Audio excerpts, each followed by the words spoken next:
Montessori method. So I am not correcting anyone. അത് നിങ്ങൾക്ക് തന്നെ മനസ്സിലായി ചെയ്യട്ടെ എന്ന് വിചാരിച്ചിട്ടാ. തോട്ട് ഫോർ ദ ഡേ എന്ന് പറഞ്ഞാൽ നമുക്കൊരു ആളുടെ കോട്ട് പറയാം, നമ്മുടെ സ്വന്തം കോട്ട് പറയാം, സ്റ്റോറിയിലൂടെ പറയാം, ഒരു തോട്ട് പ്രൊവോക്കിംഗ് ആയിട്ടുള്ള എന്തെങ്കിലും ഒരു ഇൻഫർമേഷൻ വരുന്നത്. ഇനി സൈൻ ഇൻ എന്ന് പറഞ്ഞു കഴിഞ്ഞാല് നമ്മളൊരു സദസ്സിലിരിക്കുമ്പോൾ നമ്മളെ ആങ്കർ ചെയ്യാനായിട്ട് ഒരാൾ വരില്ലേ, നമ്മൾ സദസ്സിനെ ഒന്ന് വിഷ് ചെയ്യാനും ഒക്കെ ആയിട്ട് വരുമ്പോ ഈ RJs ഒക്കെ, നിങ്ങൾ FM ഒക്കെ കേൾക്കുന്നതല്ലേ, ഈ റേഡിയോ മാംഗോ, ക്ലിപ്പ് FM അങ്ങനെയുള്ളതൊക്കെ കേൾക്കാറില്ലേ? അതിൽ അവര് വരുന്നത് കണ്ടിട്ടുണ്ടോ? അവര് വരുന്നത് കാണാൻ നമുക്ക് പറ്റില്ല, അവര് കേൾക്കാനേ നമുക്ക് പറ്റുള്ളൂ. അതുപോലെ വീഡിയോ ജോക്കി, ടിവിയിലൊക്കെ നോക്കി കഴിഞ്ഞാൽ വീഡിയോ ജോക്കീസ് വരുന്നത് I am so and so sign in and അവർ തിരിച്ചു പോകുമ്പോൾ സൈൻ ഔട്ട് എന്നൊക്കെ പറഞ്ഞിട്ട് അവരുടേതായ ഒരു യുണീക് സ്റ്റൈലിൽ അവർ കാര്യങ്ങൾ ഇങ്ങനെ പറയില്ലേ? അതാണ് ശരിക്കും സൈൻ ഇനും സൈൻ ഔട്ടും. നമ്മൾ ക്ലാസ്സിൽ കയറി ചെല്ലുമ്പോൾ തന്നെ കുട്ടികളെ വിഷ് ചെയ്യുന്നു, ഗുഡ് മോർണിംഗ്. അതൊരു ഡിഫറെന്റ് ആയിട്ട് നമ്മൾ ചെയ്യുമ്പോൾ കുഞ്ഞുങ്ങൾക്ക് ഭയങ്കര ഇഷ്ടമാവും. നിങ്ങളൊരു വീഡിയോ കണ്ടിട്ടുണ്ടാകണം, ഒരു KG സെഷൻ ചെറിയ ക്ലാസ്സിൽ ഒരു ടീച്ചർ കുറേ പിക്ചേഴ്സ് ഇങ്ങനെ വെച്ചിട്ടുണ്ടാവും. അതിനകത്ത് വിഷ് ചെയ്യുന്നത്, ഡിഫറെന്റ് രീതിയിൽ വിഷ് ചെയ്യുന്നത്, കൈ ഇങ്ങനെ വേവ് ചെയ്യുന്നത്, പിന്നെ ഹഗ് ചെയ്യുന്നത്, അങ്ങനെ പല രീതിയിൽ വിഷ് ചെയ്യുന്നത്. അപ്പൊ കുട്ടിക്ക് വന്ന് ടച്ച് ചെയ്യാം, അതിൽ ഏത് വിഷാണ് അവന് വേണ്ടതെന്നുള്ളത്. അപ്പൊ ഹഗ് ആണെങ്കിൽ ഹഗ് ടച്ച് ചെയ്യുമ്പോൾ ടീച്ചറും കുട്ടിയും കൂടെ ഹഗ് ചെയ്യും. അല്ലെങ്കിൽ ഇങ്ങനെ ജസ്റ്റ് കൈ ഇങ്ങനെ തമ്മിൽ അടിക്കില്ലേ, അതാണ് ക്ലാപ്പ്. ആ ക്ലാപ്പ് അല്ല, ഇങ്ങനെ ഒരു ഇത് പറയില്ലേ, അതാണെങ്കിൽ അങ്ങനെ പല രീതിയിലും. പിന്നെ ജാപ്പനീസ് അവരിങ്ങനെ ഭയങ്കരമായിട്ട് തല ശരിക്കും അവർ ബെൻഡ് ചെയ്തിട്ട് അവരുടെ ഒരു വിഷ് ഉണ്ടല്ലോ, അങ്ങനെ നമുക്ക് ഏത് വിഷ് വേണമെങ്കിലും. അപ്പൊ കുഞ്ഞുങ്ങൾക്ക് ഭയങ്കര ഒരു ഇഷ്ടം തോന്നും. ഈ ക്ലാസ്സിലെ എപ്പോഴും ഈ ഗുഡ് മോർണിംഗ് അവർ ആ ഒരു ടോണിൽ ഇങ്ങനെ എല്ലാ ദിവസവും വെച്ചാൽ നമുക്കൊരു ഡിഫറെന്റ് ആയിട്ട്. അതിന് വേണ്ടിയിട്ടാണ് ഞാൻ സൈൻ ഇനും സൈൻ ഔട്ടും ചെയ്യിക്കുന്നത്. പക്ഷെ പലപ്പോഴും സൈൻ ഇനും സൈൻ ഔട്ടും നമ്മൾ തോട്ട് ഓഫ് ദ ഡേ ആയിട്ട് അങ്ങ് പറഞ്ഞു പോകും. അപ്പൊ കൺട്രോൾ ഓഫ് എറർ തന്നെ ചെയ്യാൻ വേണ്ടിയിട്ടാണ് ഞാൻ അത് കറക്റ്റ് ചെയ്യാത്തത്. മോണ്ടിസോറി മെത്തേഡിൽ തന്നെയാണ് നമ്മളും ക്ലാസ് എടുക്കേണ്ടത് ശരിക്കും പറഞ്ഞു കഴിഞ്ഞാൽ. ക്ലാസ് റൂമില് ഈവൻ ദോ ഞാൻ ലേറ്റ് ആയി വന്നാലും യു പീപ്പിൾ ക്യാൻ സ്റ്റാർട്ട്. നിങ്ങൾ സ്റ്റാർട്ട് ചെയ്യണം കറക്റ്റ് ടൈമിൽ തന്നെ ക്ലാസ്സിൽ കയറാൻ. ഞാൻ ചിലപ്പോ സംഭവം എന്തെങ്കിലും ഒരു കാരണവശാല് 2 മിനിറ്റോ 5 മിനിറ്റോ ലേറ്റ് ആയാലും ക്ലാസ് അങ്ങ് സ്റ്റാർട്ട് ചെയ്യണം കറക്റ്റ് ടൈമിൽ തന്നെ. അതാണ് നമ്മളുടെ രീതി. ഓക്കെ, ക്ലിയർ ആയോ? ഞാൻ പറഞ്ഞില്ലേ ഫസ്റ്റ് ബാച്ച് അവര് മോഡ്യൂൾ 3 എത്രയോ സെഷൻസ് അവർ തന്നെയാണ് ചെയ്തത്. കാരണം ആ സമയത്ത് എനിക്ക് ഹോസ്പിറ്റലിൽ ഹസ്ബൻഡ് ആയത് കാരണം ഞാൻ ഹോസ്പിറ്റലിലായിരുന്നു. പക്ഷെ ക്ലാസ് മിസ് ചെയ്തില്ല. അവര് തന്നെ ക്ലാസ് എടുക്കുക മീൻസ് അത് മോഡ്യൂൾ 3 പ്രാക്ടിക്കലാണ്, റെക്കോർഡ് റൈറ്റിങ്ങും ഒക്കെ കാര്യങ്ങളായിരുന്നു. അത് അവർ തന്നെ ഇരുന്ന് ചെയ്തു. നമ്മളുടെ ടെക്നിക്കൽ സപ്പോർട്ട് ടീം അവരെ സപ്പോർട്ട് ചെയ്തു, റിജു മെയിൻലി. അപ്പൊ അങ്ങനെ ക്ലാസ്സസ് ഒക്കെ നമുക്ക് കൊണ്ടുപോകാം. അല്ലെങ്കിൽ ഒരു ദിവസം നമ്മളുടെ വേസ്റ്റ് ആവില്ലേ? അപ്പം ഫെസിലിറ്റേറ്റർക്ക് വരാൻ പറ്റുന്നില്ല, ട്രെയിനർക്ക് വന്ന് ക്ലാസ് എടുക്കാനായിട്ട് പറ്റുന്നില്ല. സോ യു പീപ്പിൾ കണ്ടിന്യൂ, അതാണ് അതിന്റെ രീതി. ബട്ട് ഓൺലൈനിൽ ആയതുകൊണ്ട് നിങ്ങൾക്ക് പലർക്കും അതിന് ഡൈജസ്റ്റ് ആവാൻ അതൊരു രസാട്ടോ. നിങ്ങൾ മാത്രമായിട്ട് ക്ലാസ് ഒക്കെ എടുക്കുന്നത് അതൊരു പ്രത്യേക രസമാണ്. വേണമെങ്കിൽ ഞാൻ വരാം, ഞാൻ വന്നൊരു ഒബ്സർവറെ പോലെ ഇരിക്കാം, മിണ്ടാതെ വീഡിയോ ഒന്നും ഓൺ ചെയ്യാതെ. നിങ്ങൾക്ക് ഒരു ദിവസം ക്ലാസ് എടുക്കാം താല്പര്യമാണെങ്കിൽ, എല്ലാവരും ഓക്കെ ആണെങ്കിൽ. ആർക്കെങ്കിലും വേണ്ടാന്നുണ്ടെങ്കിൽ നമുക്ക് വേണ്ട. അതൊക്കെ ഒരു നമ്മളുടെ ഇതിന്റെ ഒരു നമ്മുടെ പാട്ടാ. സഹോദരിക്ക് മനസ്സിലായില്ല? എന്തോ? ഇല്ല, ഞാൻ ഇപ്പൊ ജോയിൻ ചെയ്തു. ഒന്നുമില്ല സഹോദരൻ, എനിക്ക് അഫ്ന നല്ലൊരു ഡൗട്ട് ചോദിച്ചു. അഫ്ന ചോദിച്ചു തോട്ട് ഓഫ് ദ ഡേയും സൈനിനും ഒന്ന് തന്നെയാണോ എന്ന് ചോദിച്ചു. ആക്ച്വലി രണ്ടും എൻറ്റയർലി ഡിഫറെന്റ് ആണ്. അത് പറയുമായിരുന്നു ഞാൻ. അപ്പൊ ഞാൻ നമ്മളുടെ മോണ്ടിസോറി മെത്തേഡിൽ അത് കറക്റ്റ് ചെയ്യാതിരിക്കുമായിരുന്നു. ബട്ട് നിങ്ങൾക്ക് എപ്പോഴെങ്കിലും ഒരു ട്രിഗർ കിട്ടും, ഇത് രണ്ടും ഒന്നല്ലോ എന്ന് നിങ്ങൾക്ക് തന്നെ തോന്നി, നിങ്ങൾ തന്നെ കറക്റ്റ് ചെയ്യുന്നതാണ് നമ്മുടെ മോണ്ടിസോറി മെത്തേഡ് എന്ന് പറയുമായിരുന്നു. അപ്പൊ ഞാൻ അഥവാ ക്ലാസ്സിൽ ലേറ്റ് ആയിട്ട് ജോയിൻ ആയാലും നിങ്ങൾ ടൈമിൽ തന്നെ ക്ലാസ് സ്റ്റാർട്ട് ചെയ്യണം. പ്രയർ സ്റ്റാർട്ട് ചെയ്യാം, thought for the day start ചെയ്യാം, സൈൻ ഇൻ സ്റ്റാർട്ട് ചെയ്യാം, അങ്ങനെ ചെയ്യാം. നമ്മളുടെ ഫസ്റ്റ് ബാച്ച് ഞാൻ ഇല്ലാതിരുന്ന ഒരാഴ്ച മുഴുവനും അവർ ഒറ്റയ്ക്ക് ക്ലാസ് കൊണ്ടുപോയി. കാരണം ക്ലാസ് വെറുതെ, എനിക്ക് അന്ന് ഹസ്ബൻഡ് ഹോസ്പിറ്റലിലായത് കാരണം ഞാൻ ഹോസ്പിറ്റലിലായിരുന്നു. വേറെ ക്ലാസ് ഹാൻഡിൽ ചെയ്യാൻ നമുക്ക് ആരും ഇല്ലാതായി പോയി. ആ സമയത്ത് ഫസ്റ്റ് ബാച്ചുകാര് തന്നെ ക്ലാസ് എടുത്തു. അതൊക്കെ ഇതിന്റെ ഒരു ഭാഗമാണ്, നമ്മുടെ മോണ്ടിസോറി മെത്തേഡിന്റെ ഒരു ഭാഗം തന്നെയാണ്. നമ്മൾ കുഞ്ഞുങ്ങൾക്ക് ഒരു ആക്ടിവിറ്റി കൊടുത്തു കഴിഞ്ഞാൽ നമ്മൾ അങ്ങ് മാറി നിന്ന് ഒബ്സർവ് ചെയ്യുമ്പോൾ അവർ തന്നെ ചെയ്യും. ചിലപ്പോൾ അവരുടെ കൂടെയുള്ളവരെ ഹെൽപ്പ് ചെയ്യും, അത് ചെയ്ത് കാണിച്ചു കൊടുക്കും. അവിടെ ഈ പറയുന്ന ഫെസിലിറ്റേറ്ററിന് ആവശ്യം വരില്ല. നമ്മുടെ മോണ്ടിസോറി മെത്തേഡ് അതാണ് ശരിക്കും. അപ്പൊ അതിലേക്ക് നിങ്ങൾ വന്നിട്ടുണ്ട്, അതുകൊണ്ടാണ് അഫ്നയ്ക്ക് ഈ ഒരു ഡൗട്ട് ചോദിച്ചിട്ട് വന്നത്. അതൊക്കെ നമ്മളുടെ ക്ലാസ്സിന്റെ ഭംഗി കൂട്ടേ ഉള്ളൂ. ബട്ട് ഒരാള് നിങ്ങൾക്ക് ഇത് താല്പര്യം ഇല്ലെങ്കിൽ അത് ചെയ്യില്ല കേട്ടോ. എല്ലാരും ഓക്കെ ആണെങ്കിൽ ചെയ്യും. വേണം നമുക്ക് അത് ആവശ്യമാണ്. നമ്മള് ടീച്ചർ ഉള്ളതാണല്ലോ. അപ്പൊ ഇതെല്ലാം അറിഞ്ഞിരിക്കുമല്ലോ. ഇപ്പൊ നമുക്ക് നാളെ ഒരു ടീച്ചറായി നാളെ സ്റ്റേജിൽ പ്രസംഗിക്കേണ്ടി വന്നെങ്കിൽ നമുക്ക് അതും പാടാണല്ലോ. അതെല്ലാം നമുക്ക് ഇതിന്റെ ഒരു ഭാഗമായിട്ട് നമ്മൾ കണ്ടിട്ട് അതൊക്കെ ചെയ്യാൻ നോക്കണം. ഇപ്പൊ എനിക്കറിയില്ല, എന്നിട്ട് ഞാൻ എന്തെങ്കിലുമൊക്കെ കാട്ടിക്കൂട്ടണില്ലേ എന്ന് പറഞ്ഞ മാതിരി. നമ്മൾ തന്നെ നമ്മൾ കൂകി തെളിയാന്ന് പറയില്ലേ, ആദ്യം ചെയ്യുമ്പോ ശരിയാവുന്നുണ്ടാവില്ലായിരിക്കാം, പിന്നെയും നമ്മൾ ചെയ്യും. അതാണ് ഈവൻ റീഡ് ചെയ്യുമ്പോ പോലും ഞാൻ കറക്റ്റ് ചെയ്യാത്തത്. ബട്ട് നിങ്ങൾ ചോദിക്കുകയാണ് മാം അതെന്താണ് എന്ന് ചോദിക്കുമ്പോൾ മാത്രം ഞാൻ പറയും. പക്ഷെ ഗൈഡ് ചെയ്യുന്നു, അത്രയേ ഉള്ളൂ എന്റെ റോള്. എന്റെ റോള് നിങ്ങളുടെ റോളിനേക്കാൾ വളരെ താഴെയാണ്. ഞാനൊരു ഗൈഡൻസ് അത്രയും മാത്രമേ എനിക്കുള്ളൂ സത്യം പറഞ്ഞു കഴിഞ്ഞാല്. പിന്നെ ഫസ്റ്റ് പോർഷൻസ് ഒക്കെ എടുക്കുമ്പോൾ എന്താന്ന് വെച്ച് കഴിഞ്ഞാൽ നിങ്ങൾക്ക് അറിയില്ല ഈ മെത്തേഡ് എന്താന്നുള്ളത്. ഫസ്റ്റ് ദിവസം തന്നെ ഫസ്റ്റ് യൂണിറ്റ് തന്നെ എടുക്കുമ്പോൾ ഞാൻ മിണ്ടാതെ നിങ്ങളെ കൊണ്ട് നിങ്ങൾ തന്നെ പഠിക്കുമെന്ന് പറഞ്ഞു കഴിഞ്ഞാൽ നമുക്കത് ഇതെന്താ ഞങ്ങളൊരു കോഴ്സിന് ചേർന്നിട്ട് ഞങ്ങൾ എന്താ ഒന്നും പഠിപ്പിക്കാത്തതെന്നൊരു ഫീൽ തോന്നില്ലേ. ഇവിടെ പഠിപ്പിക്കാന്നൊരു കാര്യമില്ല ശരിക്കും. നമ്മൾ സെൽഫായിട്ട് ഓട്ടോ എഡ്യൂക്കേഷൻ ആണ്, സെൽഫ് ലേണിംഗ്. ഞാൻ കുറെ നോട്ട്സ് തന്നതുകൊണ്ടോ അതൊക്കെ ശരിക്കും സ്പൂൺ ഫീഡിങ് പോലെയാ. അപ്പൊ നമ്മൾ എന്താണോ നമുക്ക് കിട്ടുന്നത് അത് തന്നെ നമ്മൾ കൊണ്ട് ഈ കുട്ടികൾക്കും കൊടുക്കില്ലേ. അതേസമയം നമ്മളത് മാറി ചിന്തിച്ചു കഴിഞ്ഞു കഴിഞ്ഞാല് മക്കളിൽ അത്രയും വ്യത്യാസം വരും. അപ്പൊ അതാണ് പറഞ്ഞത്. ഞങ്ങളുടെ മാം ശരിക്കും തലേ ദിവസം ഞങ്ങളെ ഫോൺ ചെയ്തോ ഗ്രൂപ്പിൽ ഇൻഫോം ചെയ്യും, കീ ഇന്ന സ്ഥലത്ത് ഇരിക്കുന്നുണ്ട്, നിങ്ങൾ തന്നെ ക്ലാസ് തുറന്ന് ക്ലാസ് സ്റ്റാർട്ട് ചെയ്യാൻ പറയും. ഞാൻ വരില്ല, ഞാൻ അങ്ങനെ ചെയ്യില്ല. ഞാൻ വന്ന് നിങ്ങളെപ്പോലെ ഒരു ഒബ്സർവർ ആയിട്ട് ഞാനിങ്ങനെ വീഡിയോയും ഓഡിയോയും ഒക്കെ ഓഫ് ചെയ്തിരിക്കും, നിങ്ങൾക്ക് ക്ലാസ് എടുക്കാം. അങ്ങനെ വേണമെങ്കിൽ നമ്മൾക്ക് ചെയ്യാം. ബട്ട് കണ്ടീഷൻ എല്ലാവരും ഓക്കെ ആണെങ്കിൽ മാത്രം. ഒരു ദിവസമൊക്കെ നമുക്കൊന്ന് ട്രൈ ചെയ്ത് നോക്കാം. അതൊന്ന് ഇത് കറക്റ്റ് ആയാൽ നമുക്ക് പി ജിയിൽ അപ്ലൈ ചെയ്യാം. പക്ഷെ പി ജിയിൽ ഇപ്പൊ അത് അപ്ലൈ ചെയ്യാൻ പറ്റില്ല. കാരണം ഇതിനെപ്പറ്റി മെത്തേഡിനെ പറ്റി അവെയർ ആകാതെ വന്നിട്ടുള്ള കുട്ടികളാണല്ലോ. അവർക്ക് ആ മെത്തേഡ് കിട്ടിക്കഴിഞ്ഞാലേ അവരതിന് ഓക്കെ ആവുള്ളൂ. പി ജിയിൽ അപ്ലൈ ചെയ്താൽ ഭയങ്കര ബ്യൂട്ടിഫുൾ ആയിട്ട് ക്ലാസ് നടക്കും. ഓക്കെ, നമുക്ക് അപ്പൊ ഇന്ന് സൈൻ ഇൻ ഇതാണ്. നമ്മളൊരു സദസ്സിലേക്ക് കയറി വരുമ്പോ ആ ഒരു എൻറ്റയർ ക്രൗഡിനെ നമ്മൾ വിഷ് ചെയ്യുമല്ലോ. ആളുകള് ഇപ്പൊ പലപ്പോഴും ഈവന്റ് മാനേജ്മെന്റിന്റെ ഭാഗമായിട്ടും അല്ലെങ്കിൽ അല്ലാതെ നമ്മളുടെ വീട്ടിലൊരു കല്യാണത്തിന്റെ ഫംഗ്ഷനോ എന്തെങ്കിലും ഒരു ഫംഗ്ഷൻ നടക്കുമ്പോൾ എൻഗേജ്മെന്റ് ആണെങ്കിലും ആങ്കർ ചെയ്യാനായിട്ട് ഒന്നില്ലെങ്കിൽ നമ്മളുടെ ഫാമിലിയിൽ അത്യാവശ്യം നല്ല സ്മാർട്ട് ആയിട്ടുള്ള ഒരു കുട്ടിയെ ഏൽപ്പിക്കും, അല്ലെ, അല്ലെങ്കിൽ 2 പേര് ചേർന്ന് ആങ്കർ ചെയ്യും, അങ്ങനെയൊക്കെ ചെയ്യാറുണ്ട്. ഓക്കെ, അതുപോലെ തന്നെ ഇത് സൈൻ ഇൻ നിങ്ങൾക്ക് ചെയ്യാം. സൈൻ ഇൻ ചെയ്യുമ്പോൾ ആക്ച്വലി വീഡിയോ ഓൺ ചെയ്യണം എന്നാണ്.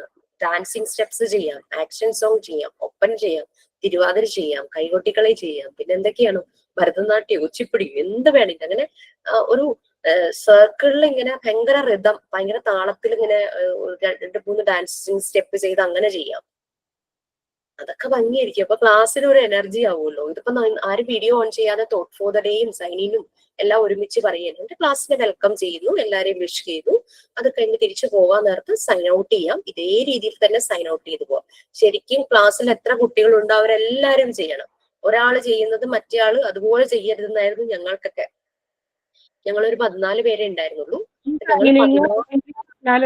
ഈ സൈനിങ് എങ്ങനെയാണ് ഒറ്റ പ്രാവശ്യം ഒന്ന് കാണിച്ചു തരുവാണ്. ഒറ്റ പ്രാവശ്യം ഒന്ന് കണ്ടായിരുന്നെങ്കിൽ നെക്സ്റ്റ് പ്രാവശ്യം മുതൽ എല്ലാവരും നല്ല അടിപൊളിയായിട്ട് ചെയ്തേനെന്ന് എനിക്ക് തോന്നാറുണ്ട്.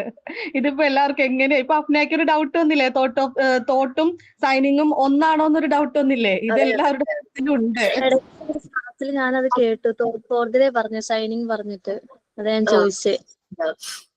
നിങ്ങൾക്ക് ഒപ്പനയൊന്നും കളിക്കാൻ അറിയില്ലേ? അറിയായിരിക്കുമല്ലോ, എല്ലാവർക്കും തന്നെ അറിയാം. നമ്മളത് എല്ലാരും കൂടെ ആക്സെപ്റ്റ് ചെയ്തിട്ടുള്ള ഒരു തുടങ്ങിയ കളിക്കണയാണല്ലോ. ഒപ്പനയുടെ 2 സ്റ്റെപ്പ് വെച്ച് മുന്നോട്ട് വരിക, എല്ലാരെയും വിഷ് ചെയ്യുക, അത്രേ ഉള്ളൂ. അല്ലെങ്കിൽ ഇത് പണ്ടത്തെ ഒരു ആങ്കർ ഉണ്ട്, ഇപ്പൊ അവർ അത്ര ആക്റ്റീവ് അല്ല, രഞ്ജിനി ഹരിദാസ്. അവരുടെ ആ ഒരു ടോൺ തന്നെ ഭയങ്കര വ്യത്യാസമായിരുന്നില്ലേ? ആൾക്കാരെ ട്രോളി അവരെ ഇതാക്കിയായിരുന്നു. ആ രഞ്ജിനി ഹരിദാസിന്റെ ഒരു പ്രസന്റേഷൻ അത് വളരെ ഡിഫറെന്റ് അല്ലേ? ആ വോയിസ് മോഡുലേഷൻ അവരിങ്ങനെ ഇറ്റ്സ് മീ രഞ്ജിനി ഹരിദാസ് എന്നൊക്കെ പറഞ്ഞിട്ട് അവർ വന്ന് പറയണത് തന്നെ ഭയങ്കര ഒരു പ്രത്യേക രീതിയിലാണ്. പിന്നെ RJs നമ്മൾ കേൾക്കുമ്പോൾ റേഡിയോ ജോക്കികള് ഓരോരുത്തർക്കും ഓരോ രീതിയിൽ ഇറ്റ്സ് മീ നീന എന്ന് പറഞ്ഞിട്ട് റേഡിയോ മാൻകോലെ ഒരു RJ ഉണ്ടല്ലോ. പിന്നെന്താ ഷാൻ, അങ്ങനെ കുറെ പേരുടെ ചിലരുടെയൊക്കെ ഒരു പ്രത്യേക ടോണിലല്ലേ അവര് ഇത് സൈൻ ഇൻ ചെയ്യുന്നത്. സൈൻ ഔട്ട് അല്ലെങ്കിൽ സൈൻ ഓഫ്. എനിക്കിതൊക്കെ ഭയങ്കര മടികളായിരുന്നു. പക്ഷെ നമ്മളുടെ ഇൻസ്റ്റിറ്റ്യൂട്ടിൽ അത് ചെയ്തേ പറ്റൂ. ചെയ്യാതെ ഞങ്ങൾ മാം വിടില്ല. അപ്പൊ നമ്മൾ എന്തെങ്കിലുമൊക്കെ തിരുവാതിരയോ ഭരതനാട്യമോ എന്തെങ്കിലുമൊക്കെ ചെയ്യും. വളരെ കോമഡി ആയിരിക്കും, പക്ഷെ അത് രസമോ. ഹോൾ ക്ലാസ്സിന്റെ എനർജി ലെവൽ കൂട്ടും. നമ്മൾ മാത്രമേ കാണുള്ളൂ, അത്രയേ ഉള്ളൂ. അപ്പൊ അങ്ങനെയാണ് ശരിക്കും സൈനിങ്. ഞങ്ങൾക്ക് ക്യാമറ വെച്ചിട്ടുണ്ട് അവിടെ. ഇത് റെക്കോർഡിംഗ് ആണ്. അതുപോലെ തന്നെ ഞങ്ങൾക്ക് ക്യാമറ റെക്കോർഡിംഗ് ആണ്. റീജിയണൽ സെന്റർ കോഴിക്കോടാണ്. അവിടെ ഇരുന്ന് സാർ റിവ്യൂ ചെയ്യും. യെസ്. ഓക്കെ. പിന്നെ ഇത് ആ രീതിയിൽ തന്നെ നമ്മൾ ക്ലാസ് പോവുകയാണെങ്കിൽ, അതായത് ചില ദിവസങ്ങളിൽ നിങ്ങൾ ലീഡ് ചെയ്യുന്നു അങ്ങനെയൊക്കെ വന്നു കഴിഞ്ഞാൽ ആഫ്റ്റർ കംപ്ലീറ്റിംഗ് ദ കോഴ്സ് എന്നെ പോലെ മോണ്ടിസോറി ട്രെയിനർ ആയിട്ട് നിങ്ങൾക്ക് വർക്ക് ചെയ്യാനായിട്ട് പറ്റും. ഇപ്പൊ സ്കൂളിൽ തന്നെ പോകാൻ എനിക്ക് അത് ഇച്ചിരി ഒരു വിഷമം തോന്നുന്നു തോന്നി നിങ്ങൾക്ക് മോണ്ടിസോറി ട്രെയിനർ ആയിട്ട് വർക്ക് ചെയ്യാം. വളരെ എളുപ്പമാണ്. പക്ഷെ ഈ സാധനം എല്ലാവരുടെ ഉള്ളിലേക്ക് എത്തിച്ചു കഴിഞ്ഞാൽ നമ്മള് ഫ്രീ ആയി, ട്രെയിനർ ഫ്രീ ആയി. So okay. സോ നമുക്ക് തുടങ്ങാം. പ്രയർ. ഞാൻ പാടാം. Bless us, Lord, throughout the day, while at school, at home, at play. Help us to love and not to hate.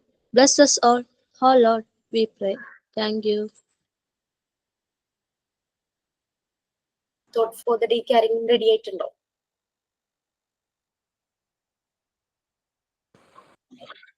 ഞാൻ പറയാം. ആ. Education is the key to unlock the golden door of freedom. Thank you. കഴിഞ്ഞ കുറേ ദിവസങ്ങളായി മിക്ക ബാച്ചിലും എഡ്യൂക്കേഷനെ ഭയങ്കരമായിട്ട് എല്ലാവരും ചേർത്ത് പിടിച്ചിട്ടുള്ള തോട്ട് ഓഫ് ദ ഡേ ആയിരുന്നു. Okay, very good. സഹധോനിയുടെ ഒരു ഡൗട്ട് ഉണ്ടായിരുന്നു. കാണിച്ചു തന്നു കഴിഞ്ഞാൽ it's my duty to show you അല്ലെ. ഞാൻ കാണിച്ചു തരേണ്ടത് തന്നെയാണ്. എണീറ്റ് നിൽക്കുന്നില്ല, അത് ഇരുന്നുകൊണ്ട് തന്നെ നമ്മുടെ സ്കൂളുകളിലും കോളേജുകളിലും ഈ ലാസ്റ്റ് ഫൈനൽ ഇയർ ഒക്കെ ആകുമ്പോൾ എല്ലാ കുട്ടികളിലും എന്താ ജനകീയമായ ഒരു സ്റ്റെപ്പ് ഉണ്ട്. നിങ്ങൾക്കറിയാമോ? ഇങ്ങനെയൊക്കെ വരാം സൈൻ ഇൻ ചെയ്യാൻ. അപ്പൊ തലയ്ക്കൊരു ചെറിയ ഇങ്ങനൊരു സ്റ്റെപ്പ് എല്ലാം ഞങ്ങൾ പഠിക്കുന്ന സമയം തുടങ്ങി 20 years ബാക്ക് ഞാൻ എഞ്ചിനീയറിംഗിന് പഠിക്കുന്ന സമയത്താണ് ഞാൻ ഈ സ്റ്റെപ്പ് ആദ്യമായിട്ട് കാണുന്നത് കേട്ടോ. അത് ഡാൻസ് അറിയാത്തവർക്കും അല്ലാത്തവർക്കും ഇങ്ങനെ വന്ന് നിങ്ങൾക്ക് സൈൻ ഇൻ ചെയ്യാം. I am Jisha signing in എന്ന് പറഞ്ഞിട്ട് അങ്ങനെ ചെയ്യാം. ഞാൻ എണീറ്റ് നിന്ന ക്യാമറയും അതിനനുസരിച്ച് പൊക്കണ്ടേ, അതുകൊണ്ടാട്ടോ ഞാൻ ഇരുന്ന് ചെയ്തത്. അപ്പൊ നമ്മുടെ കാലിനും ഒരു ഇത്. അപ്പൊ നല്ല ഡാൻസ് ചെയ്യുന്നവരുടെ ആവുമ്പോ നല്ല റിതമായിരിക്കും. എനിക്ക് ഡാൻസ് ഒന്നും അറിയില്ല. സോ എന്റെയൊക്കെ ഭയങ്കര കോമഡി ആയിരിക്കും. ഓക്കെ. സോ ഇനി ആർക്കെങ്കിലും സൈൻ ഇൻ ചെയ്യാൻ ഇൻസ്റ്റന്റ് ആയിട്ട് പെട്ടെന്ന് തോന്നി സൈൻ ഇൻ ചെയ്യാൻ തോന്നുന്നുണ്ടോ? സൈൻ ഇൻ ചെയ്യുമ്പോൾ വീഡിയോ ഒന്ന് ഓൺ ആക്കിയാലേ ഞങ്ങൾക്ക് അത് എന്താന്ന് കാണാൻ പറ്റുള്ളൂ.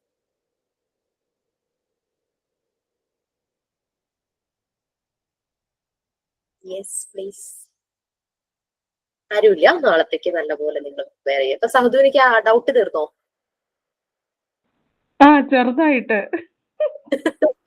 ഒപ്പന ചെയ്യാം. എന്ത് ഭംഗിയുള്ളതാ. എനിക്ക് ഭയങ്കര ഇഷ്ടമാണ് ഒപ്പനയുടെ കോസ്റ്റ്യൂമും ഒപ്പന കളിക്കണതും കാണുമ്പോ തന്നെ ഭയങ്കര ഒരു സന്തോഷം. നമ്മളൊരു മാരേജ് ഫംഗ്ഷൻ എത്തിയ പോലെ. ഒപ്പനയും മാർഗം കളി ഭയങ്കര ഒരു എന്താ പറയാ, അതൊരു ഭയങ്കര ഒരു രസല്ലേ. തിരുവാതിരക്കളി എനിക്ക് അത്ര ഇഷ്ടമല്ല കേട്ടാ. ഞാൻ കളിച്ച് കുളമാക്കിയിട്ടുണ്ട്. അതുകൊണ്ട് എനിക്ക് അതത്ര വലിയ താല്പര്യമില്ല. കാരണം വെച്ചാല് എന്തോ പണ്ടോടിയെ കണ്ടിട്ടുണ്ടറിയാം. പക്ഷെ ഒപ്പനയൊക്കെ കാണുമ്പോ അതിന്റെ പാട്ടൊക്കെ കേൾക്കുമ്പോ ഓടിപ്പോയി നിൽക്കുമായിരുന്നു ഞങ്ങള് യൂത്ത് ഫെസ്റ്റിവൽ സ്കൂളിലൊക്കെ നടക്കുമ്പോഴേ. അതൊരു ഭയങ്കര ഒരു രസല്ലേ, ഒരു വേറൊരു മൂഡാ. മാർഗം കളി അത് തന്നെ. ആ ഒരു കോസ്റ്റ്യൂമും ഒപ്പനയുടെയും മാർഗം കളിയുടെയും കോസ്റ്റ്യൂം ഒക്കെ കാണുമ്പോൾ ഒരു ഭയങ്കര രസവും. മണവാട്ടിയെ കാണുമ്പോ ഈ ഒപ്പനയിൽ വരുന്ന മണവാട്ടി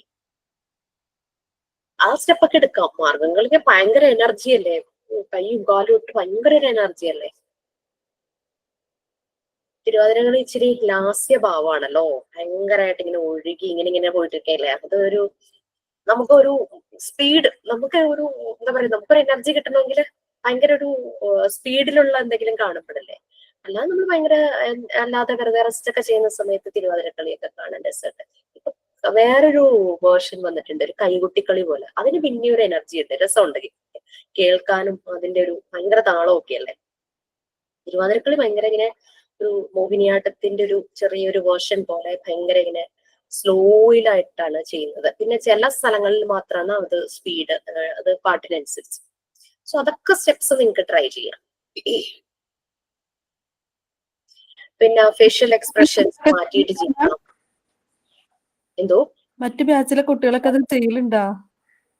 എവിടെന്ന് എല്ലാരും ഇതുപോലെ തന്നെ ആദ്യമൊക്കെ ചെയ്തു. ആദ്യം ആക്ഷൻ സോങ്ങിലൂടെ ചെയ്തു കേട്ടോ. അത് നമുക്ക് അപ്രീഷ്യബിൾ തന്നെയാണ്. നല്ലപോലെ ആക്ഷൻ സോങ്ങിലൂടെ, അതായത് കുഞ്ഞുങ്ങൾക്ക് ഗുഡ് ഹാബിറ്റ്സ് പറഞ്ഞു കൊടുക്കുന്ന ആ രീതിയിലുള്ള ആക്ഷൻ സോങ്സ്.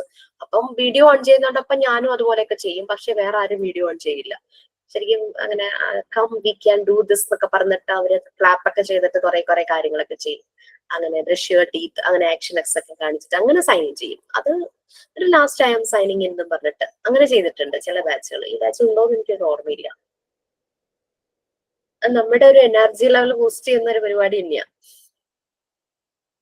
ഓക്കെ, സോ നിങ്ങൾ നാളെ പ്രിപ്പയർ ആയിട്ട് വരും. You people can do. ഒരാൾ ഇന്നിങ്ങനെ ചെയ്തു, ഇതിലും ബെസ്റ്റ് ആയിട്ട് എനിക്ക് അടുത്ത ദിവസം ചെയ്യണം, അങ്ങനെ വിചാരിച്ച് പുതിയ പുതിയ സ്റ്റെപ്സ് ആയിട്ട് വരും. ഞങ്ങൾക്ക് ഒരാൾ കാണിക്കുന്ന അതേപോലെ കാണിക്കരുതെന്ന് പറയും. ബുദ്ധിമുട്ടല്ലേ? എന്താണ്?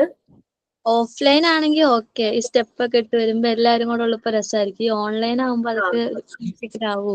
ാണ് നമ്മൾ നമ്മുടെ കഴിവ് തെളിയിക്കേണ്ടത്. ഓൺലൈനിലും ഞങ്ങൾ മികച്ചവരായിരിക്കും. സോങ് ഒക്കെ ഒറ്റയ്ക്ക് പാടിയിട്ടുണ്ടെന്ന് പറഞ്ഞ പോലെ ഗ്രൂപ്പ് ഡാൻസ് ഒക്കെ ഒറ്റയ്ക്ക് കളിച്ചു. സൈഡിൽ ഞങ്ങൾക്ക് ക്ലാസ്സിൽ ചെയ്യിക്കുന്ന എങ്ങനെയാന്ന് വെച്ചാല് എല്ലാരും വട്ടത്തിൽ നിൽക്കും.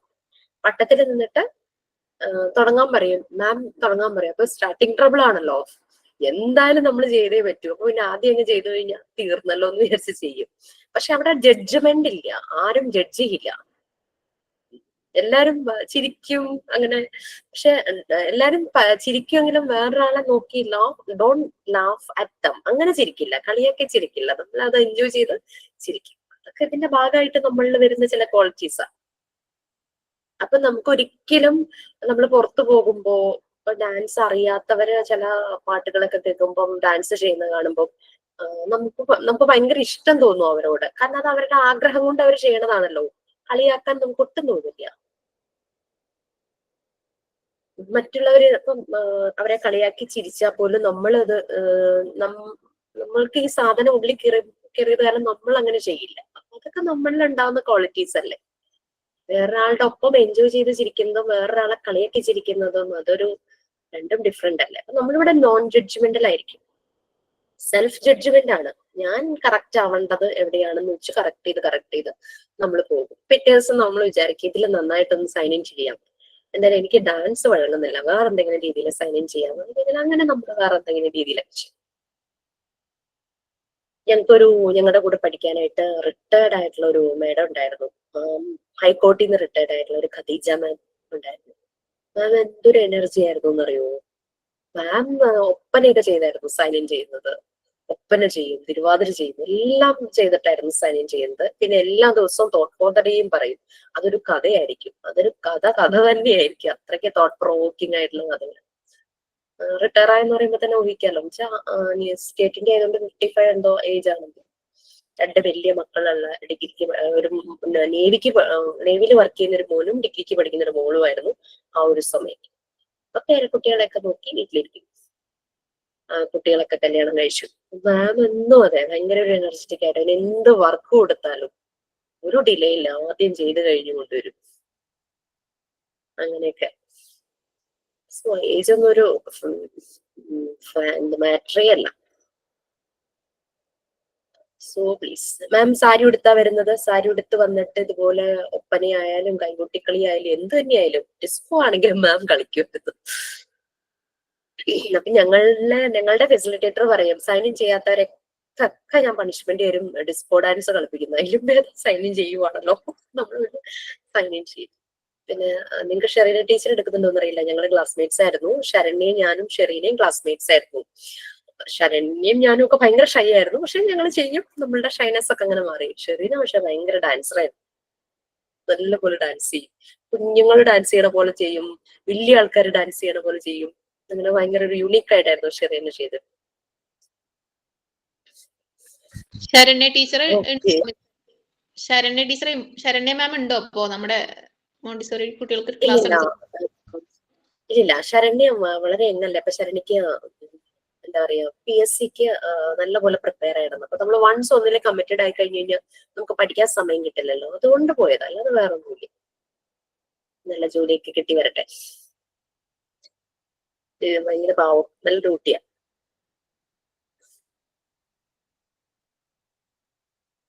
ഓക്കെ, അപ്പൊ ഇന്ന് സൈൻ ഇല്ല. നാളെ നിങ്ങൾ എല്ലാവരും നല്ല പ്രാക്ടീസ് ഒക്കെ ചെയ്ത് വരുന്നത് പ്രതീക്ഷിക്കുന്നു. നാളെ എന്നല്ല എന്റെ ക്ലാസ്സിൽ ഇല്ലെന്ന്, ഇനി മൺഡേ ഉള്ളൂ. Monday or next Friday. Okay, so നമുക്ക് സ്റ്റാർട്ട് ചെയ്യാം. പാർട്ട് യൂണിറ്റ് 3 അല്ലേ?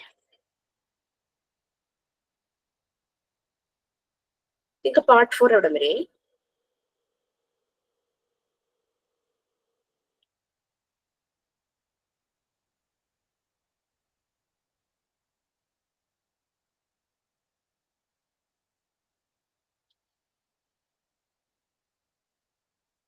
യൂണിറ്റ് 3 വരെ, പാർട്ട് 4 യൂണിറ്റ് 3 ഇൻസ്റ്റിറ്റ്യൂഷണൽ പ്ലാനിംഗ് വരെ.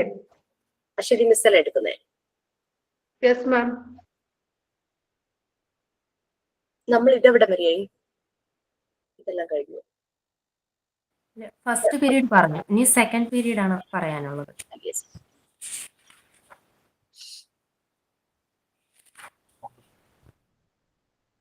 ഇത് റിലേറ്റ് ചെയ്യാൻ പറ്റുന്നുണ്ടോ നമ്മുടെ കുഞ്ഞുങ്ങളുമായിട്ട്? ഞാൻ ഇന്നലെ ഒരു ക്ലാസ് അറ്റൻഡ് ചെയ്തേ. സാറിന്റെ ക്ലാസ് ആയിരുന്നു. സാറ് ബേസിക്കലി സാറൊരു എഞ്ചിനീയർ ആണ്. പക്ഷെ സാറിന് 2 മക്കളാണ് ഉള്ളത്, ഒരു മോളും ഒരു മോനും. ഈ മോന് ചെറിയ ചെറുതല്ല, അത്യാവശ്യം നല്ല രീതിയിൽ തന്നെ ലേണിംഗ് ഡിസബിലിറ്റി ഉണ്ടായിരുന്നു. അതായത് ഒന്നും പേപ്പറിലേക്ക് എഴുതില്ല, പക്ഷെ ആളുടെ ഉള്ളിൽ കൺസെപ്റ്റ് ഉണ്ട്, ഭയങ്കര മിടുക്കനൊക്കെയാണ്. അപ്പൊ അങ്ങനെ വന്നപ്പോ സാറിന്റെ വൈഫ് ഗവൺമെന്റ് സെക്ടറിൽ എന്തോ വർക്ക് ചെയ്യുന്നതാണ്. സാർ എഞ്ചിനീയറും ആണല്ലോ. സാറ് ക്ലാസ്സുകളിലെല്ലാം ടോപ്പായിരുന്നു. അങ്ങനെ സാറിന്റെ വൈഫും അതുപോലെ തന്നെ പഠിക്കുന്ന കാലങ്ങളിൽ ടോപ്പായിരുന്നു. സാറിന്റെ വൈഫ് ഈ മോനെ അടിക്കുമായിരുന്നു, ഇവൻ എഴുതാത്ത കാരണം. ആക്ച്വലി അവന്റെ ലേണിംഗ് ഡിസബിലിറ്റി കൊണ്ടാണ് അവന് ആ ഒരു പ്രശ്നം പറ്റിയത്. ഇത് സാറിന് മനസ്സിലാവും. പക്ഷെ പലപ്പോഴും പാരന്റ്സില് ഫാദർ സൈഡ് എപ്പോഴും അങ്ങ് സൈലന്റ് ആയി പോകും, അമ്മ ഇങ്ങനെ കുഞ്ഞുങ്ങളെ പണിഷ് ചെയ്യുമ്പോൾ. കാരണം അമ്മയ്ക്കാണ് കൂടുതൽ ഒരു സ്ഥാനം എന്നുള്ളത് അങ്ങ് അടിച്ചേൽപ്പിക്കപ്പെട്ട പോലെയാണല്ലോ. പുള്ളിക്കൊന്നും മിണ്ടാൻ പറ്റാതെ വന്നു. പുള്ളിക്ക് മനസ്സിലായി മകനൊരു ലേണിംഗ് ഡിസബിലിറ്റി ആണ് ഉള്ളതെന്ന് മനസ്സിലായി. അപ്പൊ ആൾ എന്ത് ചെയ്തു? സൈക്കോളജി പഠിക്കാൻ തുടങ്ങി. പ്രൊഫഷണൽ ആ ഒരു രീതിയിൽ തന്നെ സൈക്കോളജി പഠിക്കാനായിട്ട് തുടങ്ങി. സൈക്കോളജി പഠിച്ചു കഴിഞ്ഞപ്പോൾ മകന്റെ പ്രശ്നങ്ങൾ കൂടുതൽ സാറിന് നല്ലപോലെ മനസ്സിലാവാൻ തുടങ്ങി. അങ്ങനെ സാറ് കുട്ടി പഠിച്ച സ്കൂളിൽ നിന്നും ഭയങ്കര സപ്പോർട്ട് കിട്ടി എന്നാണ് പറയുന്നത്. അങ്ങനെ അവനെ +2 പാസ്സാക്കിയതിന് ശേഷം സാർ അവനെ സാറിന് ഒത്തിരി സപ്പോർട്ട് സുഹൃത്തുക്കളിൽ നിന്നും അതുപോലെ തന്നെ അവൻ പഠിച്ച സ്കൂളിൽ നിന്നും കിട്ടിയപ്പോൾ അവരാണ് സജസ്റ്റ് ചെയ്തത് ഇവനെ കൃഷി പഠിപ്പിക്കുന്നത്. കാരണം അവൻ ഇന്നോവേറ്റീവ് ആയിട്ട് പലതും ചെയ്യും. അവനൊന്നും എഴുതി വെക്കാനോ പരീക്ഷയ്ക്ക് എഴുതി ഫലിപ്പിക്കാനോ അതൊന്നും പറ്റുന്നില്ല. അങ്ങനെ അവന് SLCക്ക് അവന് 49% മാർക്കെന്ന് സാറ് പറയണ്ടായി. അത് കഴിഞ്ഞിട്ട് +2 അവന് 75 അങ്ങനെ എന്തോ കിട്ടി. അവനെ സാർ അപ്പോഴേക്കും സൈക്കോളജി പഠിച്ച് അവനെ നല്ലപോലെ ശ്രദ്ധിച്ച് അവന് വേണ്ടുന്ന സപ്പോർട്ട് എല്ലാം കൊടുത്ത് +2 ആയപ്പോ അങ്ങനെ തമിഴ്നാട്ടിൽ എവിടെയോ ഇങ്ങനെ ഒരു കൃഷി ഒരു അഗ്രികൾച്ചർ സെക്ടറിൽ ഇങ്ങനെ പഠിപ്പിക്കുന്നത്, കുട്ടികളെ സ്പോൺസർ ചെയ്യുന്നത്. അപ്പം അങ്ങനെ അതിൽ അവന് കിട്ടുകയും ചെയ്തു. അങ്ങനെ അവനിപ്പോ ഭയങ്കര ഗൂഗിളിൽ അങ്ങാണ്ട് സെർച്ച് ചെയ്ത് കഴിഞ്ഞാൽ കുട്ടിയെ പറ്റി അറിയാന്നാ പറയുന്നത്. അതുപോലെ നമുക്ക് വീട്ടിൽ എന്തെങ്കിലും എനിക്ക് കൂടുതൽ ഡീറ്റെയിൽസ് മനസ്സിലായില്ലായിരുന്നു. എന്തെങ്കിലും ചെടികളോ അങ്ങനെ എന്ത് അത്യാവശ്യം ഉണ്ടെങ്കിലോ കോണ്ടാക്ട് ചെയ്യാം. അതുപോലെ തന്നെ നമ്മൾ എന്തെങ്കിലും വീട്ടിൽ നട്ടു വളർത്തിയതിൽ എന്തെങ്കിലും കീടങ്ങൾ ഉപദ്രവിക്കുകയോ അങ്ങനെ ചീത്തയായി പോവോ കേടാവുകയോ ഒക്കെ ചെയ്തിട്ടുണ്ടെങ്കിൽ അവരെ വിളിച്ചു കഴിഞ്ഞാൽ കറക്റ്റ് സൊല്യൂഷൻ പറഞ്ഞു കൊടുക്കും. അങ്ങനെ ഇങ്ങനെയൊക്കെ പറയുമായിരുന്നു. അവൻ ആ ഒരു അഗ്രികൾച്ചർ ബിസിനസ്സിൽ അവൻ നല്ല ക്ലിക്കായി. മോള് പക്ഷെ നല്ലപോലെ പഠിക്കും. മോന്റെ പേര് എനിക്ക് പറഞ്ഞതായിട്ട് ഓർക്കണില്ല. സാറിന്റെ പേര് മുരളി എന്നാണ്. പറവൂരിനുള്ള ആളാന്ന് തോന്നുന്നു. സാറ് ഇങ്ങനെ ക്ലാസ് എടുത്തപ്പോ പറയുമായിരുന്നു കുട്ടികളുടെ ശരിക്കും നമ്മളുടെ മോണ്ടിസോറി മെത്തേഡിൽ പറഞ്ഞ കാര്യങ്ങൾ തന്നെയാണ് സാറ് പറയുന്നത്. ആ ഒരു അവര് ജനിക്കുന്നതല്ല, ശരിക്കും കൺസീവ് ആകുന്ന സമയത്ത് തന്നെ അച്ഛന്റെയും അമ്മയുടെയും സ്നേഹത്തിന്റെ ഒരു സിമ്പിൾ ആയിട്ട് അമ്മയുടെ വോമ്പിൽ അതിങ്ങനെ ആ ഒരു എംബ്രിയോ ആ ഒരു ഭ്രൂണം നമ്മൾ നല്ലത് പറയില്ലേ ഉണ്ടാകുന്നത് തുടങ്ങി കുട്ടിയുടെ ഡെവലപ്മെന്റ് സ്റ്റാർട്ട് ചെയ്യുവാണെന്നാണ്. ആ ഒരു രീതിയിലാണ് സാറ് ശരിക്കും നമ്മൾ പറയുന്ന പല കാര്യങ്ങളും തന്നെയായിരുന്നു സാറ് പറഞ്ഞുകൊണ്ടിരുന്നത്. അപ്പൊ ആ ഒരു സമയത്ത് നമ്മളൊന്ന് ഷൗട്ട് ചെയ്യുന്നത് വരെയും, ഈവൻ അമ്മയുടെ വോപ്പിലിരിക്കുമ്പോ അമ്മയുടെ നേരെ ഒരാൾ ഷൗട്ട് ചെയ്യുന്നത് വരെയും ആ കുഞ്ഞിനെ ബാധിക്കും. അമ്മ ഒന്ന് ഞെട്ടിക്കഴിഞ്ഞു കഴിഞ്ഞാൽ അത് പറയില്ലേ, പൊതുവെ പ്രഗ്നന്റ് ആയിരിക്കുമ്പോ അങ്ങനെ പേടിക്കുന്ന സിനിമകൾ കാണരുത്, ഇരുട്ടത്ത് പുറത്തേക്ക് ഇറങ്ങരുത്, അങ്ങനെയുള്ള രീതിയിലെല്ലാം പറയാറുണ്ടല്ലോ. എന്റെ ബ്രദറിന്റെ വൈഫ് ഇതുപോലെ ജോലിക്ക് പോകുന്നുണ്ടായിരുന്നു പ്രൈവറ്റ് ഫേമില്. ആ സമയത്ത് ഈ കുട്ടി പ്രഗ്നന്റ് ആയി. അപ്പൊ മാക്സിമം പറ്റാവുന്ന സമയത്ത് പോകാം, നമ്മളെല്ലാരും പോകണ്ടെന്ന് പറഞ്ഞിരുന്നു. കാരണം ഇത് വരുമ്പോ 7 മണി സമയമാവും സന്ധ്യക്ക്.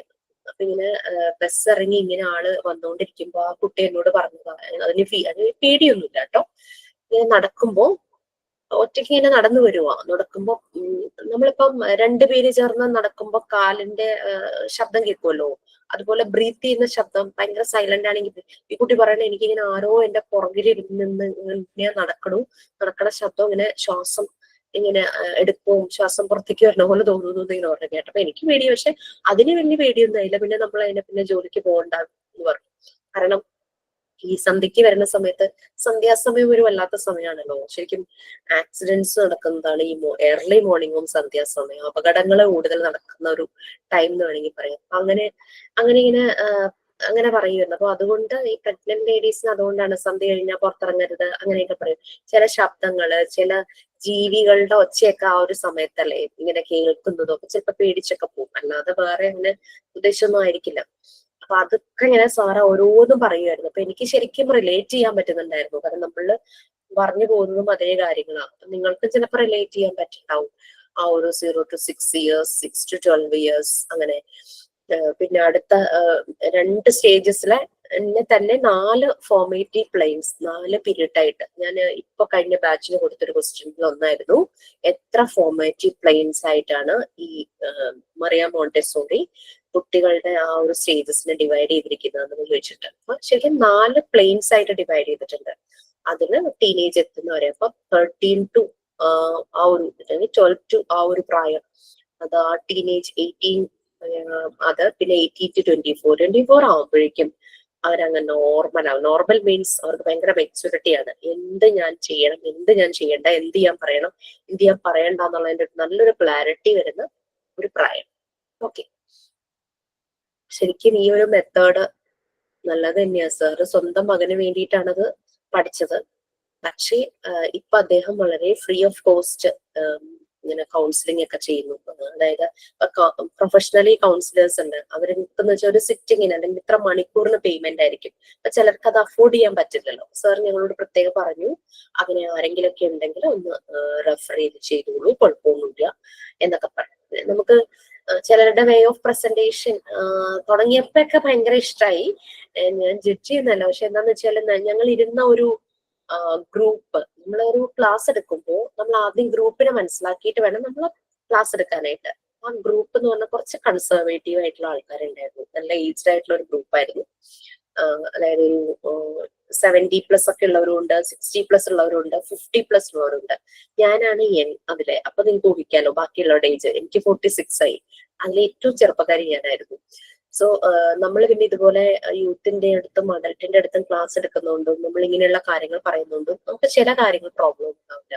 പക്ഷെ സാറ് ഭയങ്കരമായിട്ട് സിഗ്മണ്ട് ഫ്രോയിഡിന്റെ ഒരു സ്റ്റൈലിലെ കാര്യങ്ങൾ പറയാൻ തുടങ്ങി. കുറച്ച് സെക്ഷുവാലിറ്റി അങ്ങനെ വന്നപ്പോഴേക്കും നമ്മളുടെ കൂടെ ഒത്തിരി പ്രായമുള്ളവർക്കൊന്നും അത് ഇപ്പൊ 70+ ഒക്കെ ആയിട്ട് നമ്മുടെ ഡയറക്ടറൊക്കെ ആയിരുന്നു ഇരുന്നിരുന്നത്. അവർക്കൊന്നും അത് ഡൈജസ്റ്റ് ചെയ്യുന്നില്ലായിരുന്നു. അല്ലാതെ sir it's very nice person. അത് കൗമാരക്കാരുടെ ഇടയ്ക്ക് സാർ ആ ഒരു രീതിയിൽ ക്ലാസ് എടുത്തിരുന്നെങ്കിൽ കുറച്ചുകൂടെ എഫക്റ്റീവ് ആയേനെ. നമ്മളുടെ ആ ഒരു ഗ്രൂപ്പിൽ അത് ഇച്ചിരി ഒരു എന്താ പറയാ, മോട്ടിവേഷണൽ ക്ലാസ് എന്ന് പറഞ്ഞു കഴിഞ്ഞാല് ഒരു സൂയിസൈഡ് പ്രിവെൻഷൻ സെന്ററിലെ വോളണ്ടിയർ ആണ് ഞാൻ. അവിടെ എന്ന് പറഞ്ഞു കഴിഞ്ഞാല് റിട്ടയർ ആയിട്ടുള്ള ആൾക്കാരൊക്കെയാണല്ലോ കൂടുതലുള്ളത്. നമ്മളുടെ പറവൂരിലെ സൂയിസൈഡ് പ്രിവെൻഷൻ സെന്ററിന്റെ ഫൗണ്ടർ ഒരു ഡോക്ടർ ഉണ്ടായിരുന്നു, ബ്രിഗേഡിയർ ഡോക്ടർ ജോണോ എന്ന് പറഞ്ഞിട്ട്. ഈ ഫൗണ്ടർ മരിച്ചിട്ട് ഇപ്പൊ 9 years ആയി. അപ്പൊ ആളുടെ ഡെത്ത് ആനിവേഴ്സറി ആയിരുന്നു ഇന്നലെ. അപ്പൊ അതിന്റെ ഭാഗമായിട്ട് ഒരു മീറ്റിംഗ് ഉണ്ടായിരുന്നു. അപ്പൊ അതിന് നമ്മള് ഗസ്റ്റ് ആയിട്ട് ഇൻവൈറ്റ് ചെയ്തതായിരുന്നു ഇങ്ങനെ ഒരു ക്ലാസ്സിന് വേണ്ടിയിട്ട്. അപ്പൊ റിലേറ്റഡ് വിത്ത് നമ്മൾ ചെയ്യുന്ന ആക്ടിവിറ്റീസ് ആയിരുന്നു ക്ലാസ് എടുക്കേണ്ടിയിരുന്നത്. ലൈക്ക് നമ്മളുടെ മുന്നിൽ വരുന്നത് ജീവിക്കാൻ ഇഷ്ടമില്ലാത്ത ആൾക്കാരെ കേൾക്കുക എന്നുള്ള ഡ്യൂട്ടിയാണ് ഞങ്ങൾക്ക്. ശരിക്കും പറഞ്ഞു കഴിഞ്ഞാൽ ഞങ്ങൾ വോളണ്ടിയേഴ്സിന് അവരെ കേൾക്കുക, അവരെ ബീഫ്രണ്ട് ചെയ്യുക. ബീഫ്രണ്ട് ചെയ്യാന്ന് പറഞ്ഞു കഴിഞ്ഞാൽ ആ ഒരു ഇൻസ്റ്റന്റിൽ അവരുടെ ഒരു സുഹൃത്തിനെ പോലെ തന്നെ നിൽക്കുക. അവർ പറയുന്ന എല്ലാം കേൾക്കുന്നു. നമ്മൾ തിരിച്ച് അവർക്ക് അഡ്വൈസോ ജഡ്ജ്മെന്റോ ഒന്നുമില്ല. നമ്മളുടെ ഇതേ മെത്തേഡ് തന്നെ നമ്മൾ കേട്ടുകൊണ്ടിരിക്കും. അത് കഴിഞ്ഞ് അവരെ കൊണ്ട് തന്നെ സൊല്യൂഷൻസ് ഉണ്ടാക്കിക്കുന്ന ഒരു രീതിയായിരുന്നു. ചില സമയത്ത് ചിലർക്ക് കേട്ടാൽ മതി, അത് കഴിയുമ്പോൾ ഒരു സമാധാനമായിട്ട് ഇറങ്ങിപ്പോവും. ഫ്രീ ആണ് കേട്ടോ, ഫ്രീ സർവീസാ. ചിലർക്കെന്ന് പറഞ്ഞു കഴിഞ്ഞാല് കേട്ടാൽ മാത്രം പോരാ, നമ്മളുടെ അഭിപ്രായം അറിയണം. അങ്ങനെയുള്ളിടത്ത് മാത്രമാണ് നമ്മൾ തിരിച്ച് സംസാരിക്കുള്ളൂ. അപ്പൊ നമ്മൾ അവരെ കൊണ്ട് തന്നെ സൊല്യൂഷൻസ് ഉണ്ടാക്കിക്കുന്നത്. അപ്പം കൂടുതലും സ്കൂളിൽ പഠിക്കുന്ന കുട്ടികളൊക്കെ അറ്റംപ്റ്റ് ചെയ്തവരൊക്കെ വന്നിട്ടുണ്ട് കേട്ടോ. എൻ്റെ അടുത്ത് അറ്റംപ്റ്റ് ചെയ്ത ഒരു കുട്ടി വന്നിട്ടുണ്ടായിരുന്നു. എനിക്ക് ഭയങ്കര ടെൻഷനായിരുന്നു ഒന്ന്. കാരണം അവൻ തിരിച്ചു പോകുമ്പോൾ അവൻ വീണ്ടും ചെയ്യുമോ എന്നൊരു ഭയങ്കര ഒരു ടെൻഷൻ ഉണ്ടായിരുന്നു. അത് ബ്രേക്കപ്പ് ഇഷ്ടപ്പെട്ട പെൺകുട്ടി നോ പറഞ്ഞതിന്റെ ഇതില് സൂസൈഡ് ചെയ്യാൻ ശ്രമിച്ചതാ. അങ്ങനെ പിന്നെ റിലേഷൻഷിപ്പ് ഇഷ്യൂസ് കാരണം സൂസൈഡിന് പലവട്ടം ശ്രമിച്ച ഒരു പെൺകുട്ടി. അങ്ങനെയൊക്കെ വന്നിട്ട് കേസസ് ഒക്കെ ഉണ്ട്. അപ്പൊ നമ്മൾ അങ്ങനെയുള്ളവരെ ഡീൽ ചെയ്യുമ്പം അങ്ങനത്തെ കുറച്ച് കാര്യങ്ങളാണ് അവിടെ ആക്ടിവിറ്റീസ് ആയിട്ട് നടക്കുന്നത്. പക്ഷെ അതിന് യോജിക്കാത്ത രീതിയിലുള്ള ഒരു ക്ലാസ് ആയിപ്പോയി. അതാണ് പറ്റിപ്പോയത്. കൗമാരക്കാർക്കിടയിലെ പ്രശ്നങ്ങൾ എന്ന് വെച്ചാൽ വേറൊന്നുമല്ല, അവർക്ക് ആ ഒരു സെക്ഷൽ അട്രാക്ഷൻ ഓപ്പോസിറ്റ് സെക്സിനോട് തോന്നുന്നതും അവരുടെ ബോഡിയിൽ ഉണ്ടാകുന്ന ചേഞ്ചസും. ശരിക്കും യൂത്തിനോ അഡോളസെന്റ് ഗ്രൂപ്പിനോ ആണെങ്കിൽ അവർ നല്ല രസമായിട്ടാണ് ക്ലാസ് പോയേനെ. പക്ഷെ നമ്മുടെ കൂടെ ഇത് ഡൈജസ്റ്റ് ആവാതെ ഇരുന്ന കുറച്ച് പേര്, കുറച്ച് കൺസർവേറ്റീവ് ആയിട്ടുള്ള ആൾക്കാരുണ്ടായിരുന്നല്ലോ. അപ്പൊ അവര് ഉള്ളത് കാരണം പെട്ടെന്ന് തന്നെ ക്ലാസ് അവര് തന്നെ മുൻകൈ എടുത്ത് മൈൻഡപ്പ് ചെയ്യിച്ചു. അങ്ങനത്തെ ഒരു നല്ല സാറായിരുന്നു. അപ്പൊ പുള്ളി പറഞ്ഞു ഇങ്ങനെ ചിലരിങ്ങനെ കൗൺസിലിംഗ് പാതിക്ക് നിർത്തും, പേയ്മെന്റ് കൊടുക്കാൻ പറ്റാത്ത കാരണം അങ്ങനെ ആരെങ്കിലും ഉണ്ടെങ്കിൽ സജസ്റ്റ് ചെയ്തോളൂ എന്നൊക്കെ പറഞ്ഞിട്ട് ഒക്കെ പറഞ്ഞു.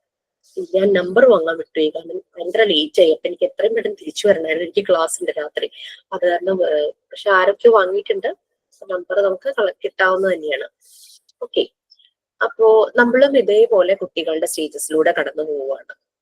ഈവൻ ദോ നമ്മൾക്കറിയാം നമ്മളുടെ മക്കൾ ചിലപ്പോൾ ഈ ഒരു ഏജിൽ ആയിരിക്കാം, അല്ലെങ്കിൽ ഈ ഒരു ഏതെങ്കിലും ഒരു പീരീഡ് കഴിഞ്ഞിട്ടുണ്ടാവും. ഇപ്പൊ 6 years കഴിഞ്ഞവരുണ്ടാകും, അല്ലെങ്കിൽ ടീനേജിലുള്ളവരുണ്ടായിരിക്കും. അയ്യോ ഇത്രയും കാലം എനിക്ക് ഇതിനനുസരിച്ചൊന്നും ചെയ്യാൻ പറ്റിയില്ലല്ലോ, അങ്ങനെയുള്ള ഒരു ഓപ്പറേഷനേ വേണ്ട, ഇനഫ് ടൈം തന്നെ നമുക്കുണ്ട്. ആ ഒരു ടൈമില് യെസ് പല ഇതും ഉണ്ടായി. കാരണം ഞാൻ ഈ കോഴ്സ് ചെയ്യുന്ന സമയത്ത് എന്റെ മോന് 3 വയസ്സും മോൾക്ക് അവളന്ന് 4th സ്റ്റാൻഡേർഡിലോ മറ്റോ പഠിക്കുകയാണ്. സോ പിന്നെ ഞാൻ അവരോടുള്ള ആറ്റിറ്റ്യൂഡ് എന്നെ മാറി. അപ്പൊ മോൾ അങ്ങനെ പറയുമായിരുന്നു, ഓ അമ്മ മോണ്ടിസോറി പഠിച്ചപ്പോഴേക്കും നല്ല അമ്മയായിന്ന്. അപ്പം എന്റെ ചേച്ചിയുണ്ട്, ചേച്ചി ഭയങ്കര സ്ട്രിക്റ്റ് ആട്ടോ, നേഴ്സാ. ചേച്ചി ഭയങ്കര സ്ട്രിക്റ്റ് എന്ന് പറഞ്ഞാൽ പെർഫെക്ഷൻ എന്നുള്ളൊരു സംഭവം ഉണ്ടല്ലോ, അത് കുറച്ചധികം ആൾക്കുള്ളത് കാരണം മോള് എന്റെ മോളെക്കാളും ഒരു 2 വയസ്സ് മൂത്തതാ. അവളുമായിട്ട് ഭയങ്കര ആ ഒരു അമ്മയും മോളും തമ്മിലുള്ള കുറച്ച് ഇഷ്യൂസ് ഉണ്ടാവുമല്ലോ, ഒരു ടീനേജ് ഒക്കെ ആകുമ്പോൾ പ്രത്യേകിച്ച് ഭയങ്കര ഇഷ്യൂ ആ. അപ്പം അവള് പറയുമായിരുന്നു, ചേച്ചിയുടെ മോള്, ഈ അമ്മയെ മോണ്ടിസോറി പഠിപ്പിക്കാൻ വിടായിരുന്നു എന്ന് ഇങ്ങനെ പറയുമായിരുന്നു തമാശയായിട്ട്. അപ്പൊ അങ്ങനെ ആ ഒരു വ്യത്യാസം. അതുകൊണ്ട് ഈ പിള്ളേരെല്ലാം എൻ്റെ അടുത്ത് വന്നിട്ട് എല്ലാം ഷെയർ ചെയ്യുന്നത്, അവരുടെ ഒരു ഗ്യാങ് ഉണ്ടാവുമല്ലോ, പിള്ളേർ സെറ്റ്. നമ്മുടെ വീട്ടില് 5 പേരുണ്ട്. അങ്ങനെ എന്റെ 2 പേര്, ചേച്ചിയുടെ 2 പേര്, ബ്രദറിന്റെ ഒരാൾ, അങ്ങനെ 5 പേര്. ഇവരെല്ലാരും പല പല ഏജ് ആണല്ലോ. ഇവര് ചേരുമ്പോ 6ാമത്തെ ആളായിട്ട് ഇവർ എന്നെ കൂട്ടും. അപ്പൊ അത് ആ ഒരു ചാൻസ് കിട്ടിയത് ഇത് പഠിച്ചുകൊണ്ടായത്. പഠിച്ചില്ലായിരുന്നു ഒരു പക്ഷെ എന്നെയും ആ ഒരു കൂട്ടില്ലായിരുന്നു. അപ്പൊ അങ്ങനെ ആ ഒരു വ്യത്യാസം നമ്മളിലുണ്ടാകും. എന്റെ കുട്ടികൾ അത്രയും ആയപ്പോഴാണ് ഞാൻ ഇതെനിക്ക് കിട്ടിയത്. എന്ന് വെച്ചാൽ നിങ്ങൾക്ക് വൈകിപ്പോയി ഒട്ടും വിചാരിക്കേണ്ട, നമ്മളുടെ കയ്യിൽ ഇത് കിട്ടിയല്ലോ, നമുക്ക് മക്കൾക്ക് അതിനനുസരിച്ച് പകർന്നു കൊടുക്കാനായിട്ട് പറ്റും. ഓക്കെ, സോ ഇത് മാം ഇത് പറഞ്ഞപ്പോണ്ടല്ലോ, ഞങ്ങളുടെ വീടിന്റെ അയലക്കത്ത് ഇങ്ങനെ ഒത്തിരി പിള്ളേരുണ്ട്. അപ്പൊ എന്റെ അമ്മ വീട്ടിലുള്ള ദിവസം ഞായറാഴ്ച ഞങ്ങളെല്ലാരും കൂടി കളിക്കാൻ വിളിക്കും. അപ്പൊ ആദ്യമൊക്കെ വന്ന് ഇങ്ങനെ വിളിച്ച് പിന്നെ അമ്മ പറഞ്ഞു, അമ്മച്ചി തന്നെ ഇങ്ങനെ വഴക്ക് പറയും, ഒരു അമ്മയായില്ലേ നീ, ഇനി തുള്ളാൻ പോവല്ലേ എന്നൊക്കെ പറഞ്ഞു പറയാം. പിന്നെ മൃഗങ്ങളുടെ സൗണ്ട്, പൂച്ചക്കരയിലും പട്ടി കരയിലും. അപ്പൊ എനിക്ക് സിഗ്നൽ തന്നെ ഇറങ്ങി ചെല്ലാൻ പറഞ്ഞിട്ടുണ്ട്. അങ്ങനെ ക്രിക്കറ്റ് കളിക്കാൻ വിളിക്കും, പന്ത് കളിക്കാൻ. അപ്പൊ പെൺപിള്ളേർക്ക് എപ്പോഴും സാറ്റോസീറ്റ് കളിക്കാനാണ് ഇഷ്ടം. അപ്പൊ ഈ കഴിഞ്ഞ ദിവസം കൂടി ഞാനതിന് ചീത്ത കേട്ടിട്ടിരിക്കുക. അവള് എന്റെ പിള്ളേർ ഫുൾ ടൈം വെയിലത്തുനിന്ന് കേറില്ല കേട്ടോ. അപ്പൊ അല്ല അമ്മ ഇങ്ങനെയാ, പിന്നെ ഇങ്ങനെ മക്കളോട് പറഞ്ഞ അനുസരിക്കും എന്നൊക്കെ ചോദിച്ചോണ്ട് ഇങ്ങനെ പറയേ. അപ്പൊ എന്റെ ഹസ്ബൻഡിന്റെ വീട്ടുകാരൊക്കെ വന്നോണ്ടിരുന്നപ്പോ ശരിക്കും പറഞ്ഞാൽ എനിക്ക് ചെറിയൊരു രീതിയിൽ നാണം ഉണ്ട്. പക്ഷെ എന്റെ 19ാമത്തെ വയസ്സിൽ എന്റെ കല്യാണം കഴിച്ചത്. ശരി ശരി. അതൊക്കെ ശരിക്കും നമ്മൾ അപ്രൈസലായിട്ട് കണക്കാക്കണം. നമ്മളെ അമ്മ ഇങ്ങനെ മക്കളെ പിന്നെ കയറുമെന്ന് ചോദിക്കുന്നത് നമ്മളെ കഥ കിട്ടിയൊരു നമ്മളെ പുകഴ്ത്തുന്നതായിട്ട് കണക്കാക്കണം. പക്ഷെ എന്റെ അമ്മയുടെ അനിയത്തി നേരെ ഓപ്പോസിറ്റ്. ഇപ്പൊ മാം പറഞ്ഞ പോലെയാണ്, കുഞ്ഞുമിച്ചി എന്നാ വിളിക്കുക. കുഞ്ഞുമിച്ചി കളിക്കില്ലാത്ത ഒരു കളിയില്ല എന്ന് വെച്ചാൽ ഞാനൊക്കെ ചെല്ലാൻ നോക്കിയിരിക്കുക. ശരിക്കും പറഞ്ഞ ആൾക്കിപ്പോ ഡിസ്കിന്റെ കംപ്ലൈന്റ് ഒക്കെ ഉണ്ട്, പക്ഷെ എന്നാലും ഞങ്ങളുടെ കൂടെ എല്ലാ പരിപാടിക്കും കുഞ്ഞുമിച്ചി കൂടുവേ. അപ്പൊ അമ്മച്ചി ഇങ്ങനെ പറയും, ആ വിത്ത് കൂടം പത്ത് കൂടം എന്നൊക്കെ പറഞ്ഞ് ഇങ്ങനെ പറയും. പാരമ്പര്യം കാത്തു സൂക്ഷിക്കാൻ ആരേലും വേണ്ടേ. അത് വേണമല്ലോ. അപ്പൊ ഇപ്പൊ വീടിന്റെ അടുത്തുള്ള പിള്ളേരൊക്കെ ഇങ്ങനെ വെയിറ്റ്. ഇപ്പൊ ഞാൻ ചെല്ലണ വഴി ഞങ്ങൾ ഞാനിവിടുന്ന് 5 മണിയാകുമ്പോൾ കയറി പോവും. അപ്പൊ ചെല്ലണ വഴി ഷട്ടിലുമായിട്ട് നിൽക്കുകയാണ് കളിക്കാൻ വേണ്ടിട്ട്. എന്നിട്ട് ഒരു ചേട്ടൻ വന്ന് വീടിന്റെ അടുത്തുള്ള ഈ പിള്ളേര്, ഞങ്ങൾ ഇച്ചിരി മുതിർന്ന ആൾക്കാർ ഇങ്ങനെ പോകുന്നുണ്ട്. അപ്പൊ എന്റെ കൂടെ തന്നെ എന്നെ പോലെ ഇച്ചിരി വട്ടുള്ള വേറൊരു കൂട്ടുകാരിയും കൂടി ഉണ്ട്. അവളുടെ മകൻ ഇപ്പൊ 20 വയസ്സുണ്ട്. ഹൈദരാബാദിൽ പുള്ളി വർക്ക് ചെയ്തോണ്ടിരിക്കുക. പക്ഷെ അവളും എന്റെ കൂടെ കൂടെ. അപ്പൊ ഞങ്ങള് ഇച്ചിരി ഇല്ലാത്ത പിള്ളേരെ ഞങ്ങളെ കളിക്കാൻ വന്ന് വിളിക്കണേ. അങ്ങനെ കുട്ടികള് അവര് ഇന്നസെന്റ് ആണല്ലോ, അവർക്ക് ഉൾക്കൊള്ളാൻ പറ്റുന്ന ആൾക്കാരല്ലേ അവര് വിളിക്കുള്ളൂ. മുറിവൊക്കെ പറ്റി വരുമ്പോ ഞങ്ങക്ക് ചെറിയൊരു ഫസ്റ്റ് എയ്ഡ് സംഭവം അത് കരുതിയാണ്. അന്നേരം വീടിന്റെ അയൽക്കത്തുള്ള ഈ പിള്ളേരുടെ അമ്മമാര് ഞങ്ങളെയും ചീത്ത പറയും. അതെങ്ങനെയാ തള്ളമാരായ കുറച്ചിത് വേണമെന്നും പറഞ്ഞ് ഞങ്ങളെ അങ്ങനെയും ചീത്ത പറയും. പക്ഷെ നമുക്ക് ഈ കളി എന്ന് പറയുന്ന ഒരു പ്രത്യേക ഒരു ഫീലാണത്. അത് ഇവരോട് പറഞ്ഞു കൊടുത്തിട്ട് ഒരു കാര്യമില്ല, മനസ്സിലാവത്തുമില്ല. അത് എന്നാലും ഞങ്ങള് ചീത്ത കേട്ട് പിന്നെ ഇറങ്ങും. അത് ചേട്ടായി എല്ലാ അച്ഛനൊക്കെ വരുമ്പോഴത്തേനും വിളിച്ചു പറയും, ചേച്ചി ഓടിക്കോ സിഗ്നല് തരും. അതെ, പട്ടി കുരക്കല് പരിപാടിയൊക്കെയാ. 2 തവണ കുരയ്ക്കും പിള്ളേര്. അതൊക്കെ ഇപ്പൊ അന്യം നിന്ന് പോയല്ലോ. ഞങ്ങളൊക്കെ അത് സിനിമയിലാ കാണുന്നത്. അത് ശരിയായിട്ട് നടക്കുന്നുണ്ടല്ലോ, അതാണ് എനിക്ക് സന്തോഷം. അത് പടി കപ്പിയാരെ കൂട്ടമണി എന്ന് പറഞ്ഞ ആ ഫിലിമിലെ ആ സിഗ്നലിന്റെ സംഭവം തന്നെ. അതുവരെ ഈ ചെറിയ കല്ലൊക്കെ പെറുക്കി എറിയല് അങ്ങനെയുള്ള പരിപാടികളായിരുന്നു. ഇപ്പൊ കല്ലെറിയുമ്പോ പിന്നെ ക്ലാസ് പൊട്ടൂലോ എന്ന് ഓർത്തുള്ള പേടി കാരണം അത് വേണ്ടാന്ന് വെച്ചു. കാരണം അത് പൊട്ടിച്ചിട്ടുണ്ട് എല്ലാരും കൂടി പിരിവിടേണ്ടി വരും. അങ്ങനെ പിന്നെ ധനസഹായ നിധി, മിഠായി മേടിക്കാൻ ധനസഹായ നിധി, അങ്ങനെയൊക്കെ ചെറിയ ബോക്സ് ഒക്കെ സിനിമ കാണാനായിട്ട് അല്ലേ? അതെ. Okay, good. കേട്ടതിൽ വളരെ സന്തോഷം. ഇങ്ങനെയുള്ള കാര്യങ്ങൾ ഇപ്പോഴും ഉണ്ടല്ലോ. ഓക്കെ, കുട്ടികൾക്ക് നല്ലൊരു വളർച്ചയായിരിക്കും. അങ്ങനെ നിങ്ങളുടെ കൂടിയേ അവര് നല്ല രീതിയിൽ തന്നെ പോകും. എന്തുണ്ടെങ്കിലും അവര് നിങ്ങളോട് ഷെയർ ചെയ്യും. അവരൊരിക്കലും ഒന്നും ഒളിച്ചു വെക്കില്ല. ഈവൻ പാരന്റ്സിനോട് പറഞ്ഞില്ലെങ്കിൽ പോലും നിങ്ങളോട് പറയാതിരിക്കില്ല. എന്തായാലും ആ ഒരു ബന്ധമൊക്കെ അങ്ങനെ തന്നെ കാത്തു സൂക്ഷിക്കും. ഓക്കെ, ഇപ്പൊ നമ്മളുടെ 2 സ്റ്റേജസ്, ചൈൽഡ്ഹുഡ്, റെക്കോർഡിംഗ് ക്ലാസ് കേൾക്കുന്നവര് നമ്മൾ വഴക്കുണ്ടാക്കും ചിലപ്പോ. ചൈൽഡ്ഹുഡ്, അഡൽട്ട്ഹുഡ്, ഈ 2 സ്റ്റേജസിന് 4 പ്ലെയിൻസ് ആയിട്ട് 4 പീരിയഡ്സ് ആയിട്ട് ഡിവൈഡ് ചെയ്തു. അതിന് നമ്മൾ ഓരോന്നായിട്ട് പറയാനാണ് ഉദ്ദേശിച്ചതെന്ന് തോന്നുന്നു അല്ലെ? ഈ ഭാഗം പറഞ്ഞിട്ടുണ്ടായിരുന്നോ ഇൻട്രൊഡക്ഷൻ? ഇല്ല അല്ലെ? സ്റ്റാർട്ട് ചെയ്യണം. ഓക്കെ, സോ ആരാ റെഡി ആയിട്ടിരിക്കുന്നത്? ഇവിടെ വരെ ഇത് വായിച്ചോ? ഇവിടെ വരെ വായിച്ചായിരുന്നോ? എല്ലാം തോന്നുന്നു. എന്നല്ലേ ഇനി അതൊക്കെ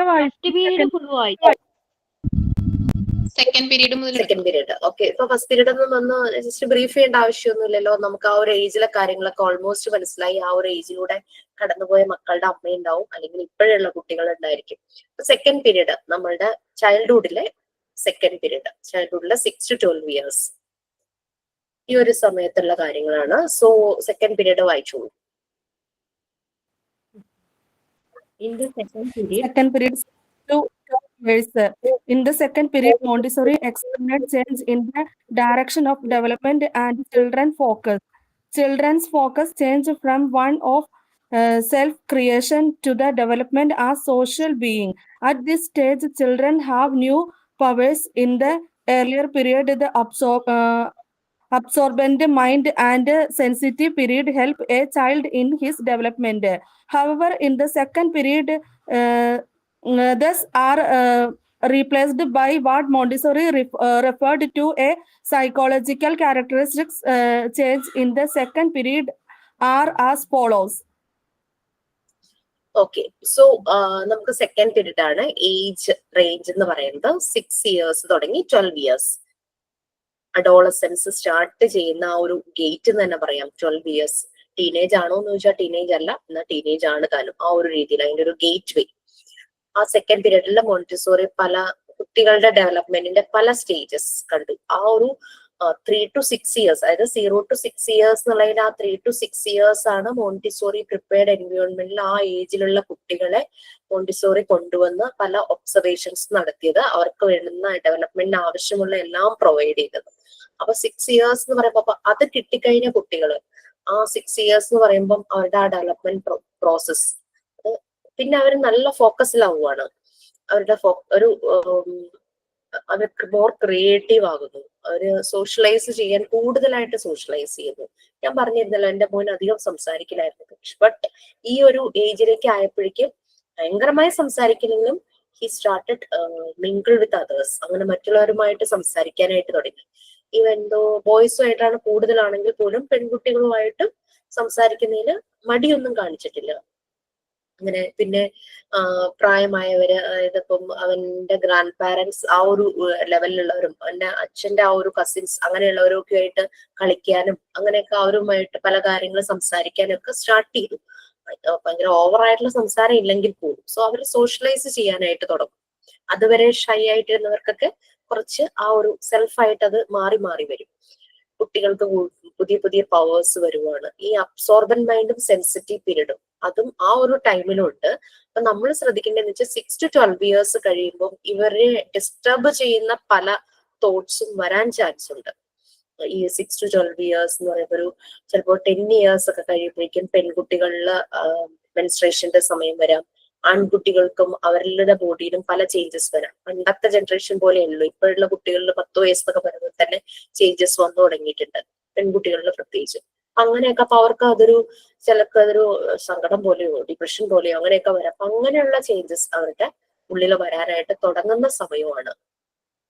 ഡെഫിനറ്റ്ലി ആ ഒരു സമയത്ത് നമ്മുടെ ഒരു സപ്പോർട്ട്, ഈവൻ അച്ഛൻ ചെയ്യേണ്ട പല കാര്യങ്ങൾ കൂടിയും പലപ്പോഴും ഒരു പാരന്റിലെ അമ്മയ്ക്ക് ചെയ്യേണ്ടതായിട്ട് വരും. ആൺകുട്ടികളുടെ ആ ഒരു ചേഞ്ചസ് ഒരു അമ്മ പറഞ്ഞു കൊടുക്കുന്നതിനേക്കാൾ അച്ഛൻ പറഞ്ഞു കൊടുക്കുന്ന വിചാരിക്കും പല മദേഴ്സും. പക്ഷെ പലപ്പോഴും ഇവൻ എനിക്ക് തന്നെ എന്റെ മകനെ ആ ഒരു കാര്യത്തിൽ സപ്പോർട്ട് ചെയ്യേണ്ട വന്നിട്ടുണ്ട്. നമ്മൾക്ക് മാറി നിൽക്കാൻ പറ്റില്ല, നമ്മളുടെ കുട്ടിയാണല്ലോ. ഹസ്ബൻഡിനോട് അയ്യോ ഞാനോ, അയ്യേ ഞാനോ, അതാണ് ഈ പറയണ്ടോ, അയ്യോ അല്ല, അയ്യോയും കൂടിയല്ല, അയ്യേ ഞാനോ, ആ ഒരു രീതിയിൽ അവര് മാറി നിൽക്കും. എൻ്റെ ഒരു ഫ്രണ്ട്, ആ കുട്ടിയുടെ ഹസ്ബൻഡ് ഇതുപോലെ തന്നെ, അതിന് 2 ആൺമക്കളായിരുന്നു. 2 പേർക്കും മറ്റേ ഇത് ചെയ്യേണ്ടതായിട്ട് വന്നു, സർക്കംസിഷൻ ചെയ്യേണ്ടതായിട്ട് വന്നു. അപ്പൊ അത് ആ ഒരു സമയത്ത് അത് ചെയ്യേണ്ട വരുന്നുള്ളത് ഈ കുട്ടിക്ക് മനസ്സിലായി. കാരണം മൂത്ത ആൾക്കും ചെയ്യേണ്ട വന്നു, 2ാമത്തെ ആൾക്കും ചെയ്യുന്നു. അപ്പൊ മൂത്തയാളുടെ ആവുമ്പോഴേക്കും ഇതിനൊരു കൺഫ്യൂഷനായി. ഹസ്ബൻഡിനോട് പറഞ്ഞു അതൊന്ന് ശ്രദ്ധിക്കണം, കുളിക്കുമ്പോ അവന്റെ കൂടെ നിന്ന് അത് ക്ലീൻ ചെയ്യേണ്ട രീതിയൊക്കെ പറഞ്ഞു കൊടുക്കണം എന്നൊക്കെ പറഞ്ഞു. പക്ഷെ ഹസ്ബൻഡ് അയ്യേ ഞാനോ അങ്ങനെ. അപ്പൊ ഈ കുട്ടികൾക്ക് തന്നെ അത് ആ കുഞ്ഞിന് പറഞ്ഞു കൊടുക്കേണ്ടതായിട്ട് വന്നു. അങ്ങനെ വന്നപ്പോ എന്ത് പറ്റി, 2 ആൺകുട്ടികളും എല്ലാം ഇപ്പൊ ഷെയർ ചെയ്യുന്നത്. ഒരു മോൻ ഇപ്പൊ 18 വയസ്സായി, 2ാമത്തെ മോൻ 14-15 വയസ്സായി. 2 പേരും അമ്മയോട് മാത്രമേ ഷെയർ ചെയ്യുള്ളൂ. അവർക്ക് ഭയങ്കര ഒരു ഗ്യാപ്പാ അവരുടെ അച്ഛനുമായിട്ട്. അപ്പൊ നമ്മളുടെ കുട്ടികളാണ്, നമ്മൾക്ക് ഇടപെടുക തന്നെ വേണം. അപ്പൊ ഈ ഒരു സമയത്ത് അവരങ്ങ് കൺഫ്യൂസ്ഡ് ആയി പോകും, എന്താണ് എന്റെ ശരീരത്തിൽ സംഭവിച്ചുകൊണ്ടിരിക്കുന്നത് എന്നുള്ളത് അവർക്ക് മനസ്സിലാവില്ല. അപ്പൊ അത് നമ്മൾ അവർക്കത് പറഞ്ഞു കൊടുക്കണം. ഈവൻ 12 years ഒക്കെ കഴിയുമ്പോഴേക്കും ഇവർക്ക് ആ ഒരു ഓപ്പോസിറ്റ് സെക്സിനോടൊരു അട്രാക്ഷൻ. പെൺകുട്ടികളെ സംബന്ധിച്ച് മെൻസ്ട്രേഷൻ സംഭവിക്കുമ്പോൾ ഓൾറെഡി അവർക്ക് പറഞ്ഞു കൊടുക്കും ഹൈജീൻ ആയിരിക്കണം, ആ സമയത്ത് പെയിൻ ഉണ്ടാകും, അതെല്ലാം പിന്നെ എന്തുകൊണ്ടാണ് നിങ്ങൾ അങ്ങനെ ആവുന്നത്, ആ കാര്യങ്ങളെല്ലാം നമ്മൾ പറഞ്ഞു കൊടുത്തിട്ടുണ്ടാവും. പക്ഷെ ആൺകുട്ടികൾക്കും അതേ സമയം ബോഡിയിൽ ചേഞ്ചസ് വരുന്നു.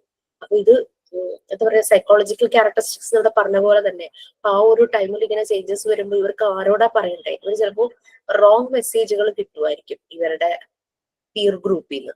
അത് ഭയങ്കര ഒരു പ്രശ്നമായി പോകും. അതില് നല്ലത് നമ്മൾ തന്നെ അവർക്ക് കാര്യങ്ങൾ പറഞ്ഞു കൊടുക്കുന്നത് തന്നെയാണ്. അപ്പൊ നമ്മുടെ ഹസ്ബൻഡിന്റെ അടുത്ത്, നമ്മുടെ ലൈഫ് പാർട്ട്ണറിന്റെ അടുത്ത് പറയുക. ചിലര് നല്ല രീതിയിൽ തന്നെ അത് മാനേജ് ചെയ്യുമായിരിക്കും ആസ് എ ഫാദർ. ബട്ട് ചിലർക്ക് അത് ബുദ്ധിമുട്ട് വരാണെങ്കിൽ നമ്മൾ ചെയ്തേ പറ്റും. ഓക്കെ, ഞാൻ ചെയ്തതാ ഞാൻ പറയും. നെക്സ്റ്റ് അതിന്റെ ഓരോരോ മാറ്റങ്ങൾ പറയുവാണ്. ഫിസിക്കലി ഉള്ള ചേഞ്ചസ് ഉണ്ടാകുന്നു, അതാണ് നമ്മളിപ്പോ പറഞ്ഞത്. മെന്റലി ഉള്ള ചേഞ്ചസ് ഉണ്ടാകുന്നു. ഫിസിക്കൽ ചേഞ്ചസിന് ഇതിനകത്ത് ആ ടീത്ത് ഫോളോ ഔട്ട് ചെയ്യുന്ന കാര്യങ്ങളൊക്കെ പറയുന്നുള്ളൂ, പെർമനന്റ് ടീത്ത്. ബട്ട് നമ്മൾക്കറിയാം 10 years ഒക്കെ ആകുമ്പോഴേ ഇവരുടെ ബോഡിയിൽ വരുന്ന ചേഞ്ചസ് നമുക്കറിയാം. സോ ഡെഫിനറ്റ്ലി നമ്മളത് പറയാം. എന്റെ മോന്റെ ശബ്ദം മാറിയപ്പോ ഭയങ്കര വ്യത്യാസമായി പോയി. അവന്റെ ശബ്ദം ഭയങ്കര റഫ് ശബ്ദമായേ. അപ്പൊ അതിങ്ങനെ ക്ലിയർ ആയി വരുന്നുണ്ട്. ആ സമയത്ത് കുറേ പേര് ഇവനെ കളിയാക്കി. ആ സമയത്ത് നമ്മൾക്ക് അത്രയും ഈ കുട്ടിയെ ചേർത്ത് പിടിക്കേണ്ട വന്നു, ഈ ശബ്ദം ഇങ്ങനെ മാറി വന്നപ്പോഴേ. അപ്പം അവൻ ഭയങ്കര സ്ട്രോങ് ആയി. നമ്മളുടെ ഒരാളുടെ സപ്പോർട്ട് കിട്ടിയപ്പോ തന്നെ ആളങ്ങ് സ്ട്രോങ് ആയി. ആര് കളിയാക്കിയാലും പുള്ളി മൈൻഡ് ചെയ്യാതായി. ഇപ്പൊ ഇച്ചിരി മീശ ആയിട്ട് വരുന്നുണ്ട്. അത് കളിയാക്കുമ്പോഴും ആ സമയത്ത് നമ്മൾ ഇങ്ങനെ പുറകിലുണ്ട് സപ്പോർട്ട് ചെയ്യാനായിട്ട്. അപ്പോഴും അതും അവനെ ബാധിക്കുന്നില്ല. സോ അതാണ് നമ്മളുടെ റോള് അവിടെ ഭയങ്കര ഒരു ഇമ്പോർട്ടന്റ് തന്നെയാണ്. ഞാൻ വിചാരിച്ചു ഇങ്ങനെ കളിയാക്കുമ്പോഴേക്കും അവൻ ആകെ ഡൗൺ ആയി പോവും, അങ്ങനത്തെ ഒക്കെ പ്രശ്നം ഉണ്ടാവും എന്ന് വിചാരിച്ചു. പക്ഷെ നമ്മളുടെ ഒരു പ്രോപ്പർ, അതിപ്പോ നമ്മളില്ലാത്ത സമയത്ത് നമ്മൾ ഓൾറെഡി സപ്പോർട്ട് ചെയ്തിട്ടുണ്ട്. നമ്മളില്ലാത്ത സമയത്താണ് ആരെങ്കിലും എന്തെങ്കിലും പറയണമെങ്കിൽ കുട്ടിയെ അത് ബാധിക്കില്ല. കാരണം അവരുടെ ഒരു വലിയ സ്ട്രോങ് ആയിട്ടുള്ള ഒരാൾ പുറകിലുണ്ടല്ലോ എന്നൊരു ഫീൽ അവർക്ക് എപ്പോഴും ഉണ്ടാകും. സോ നമ്മളുടെ റോള് നമ്മൾ ഭംഗിയായിട്ട് ചെയ്യുക. നിങ്ങൾക്ക് എല്ലാവർക്കും പറ്റും ഡെഫിനറ്റ്ലി. ഓക്കെ, വരുന്ന ഫിസിക്കൽ ചേഞ്ചസും മെന്റൽ ചേഞ്ചസും രണ്ടും ഒന്ന് ആരെങ്കിലും റീഡ് ചെയ്യാമോ? ഞാൻ വായിക്കാം miss. Okay. Physical changes. The physical changes are more intense during the 6 to 9 period than that of the 9 to 12 period. Children's teeth fall out and permanent teeth grow in. They have better powers of resistance against diseases. Their physical health is more stable. The muscles develop and children become stronger. Their physical strength and stability gives them great stamina and energy. Mental changes. In the first period, children work with the materials to achieve self-integration. This characteristic is further enhanced in the second period. Children have immense power and are capable of big effort and concentration. Their creative talents are limitless. The children's purpose is the formation of their minds. Children ingest information from the environment. Internalize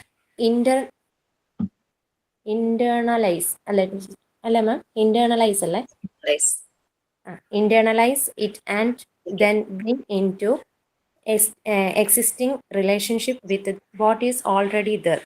Children are very interested in knowledge during this period. Physical changes അത് തന്നെ രണ്ടായിട്ട് ആ ഒരു 6 to 12-നെ 6 to 9-ഉം 9 to 12 പീരീഡുമായിട്ട് മാറ്റുവാണ്. ആ സമയത്ത് ഉണ്ടാകുന്ന intense change നമുക്കറിയാം. നമ്മളുടെ മീൻസ് കുട്ടികളുടെ ആ ഒരു മിൽക്കി ടീത്ത് പോയിട്ട് പെർമനന്റ് ടീത്ത് വരുന്നു. മസിൽസിന് ആ ഒരു ടൈമിൽ സ്പോർട്സിനോടൊക്കെ ഭയങ്കര ഒരു ഇതായിരിക്കും.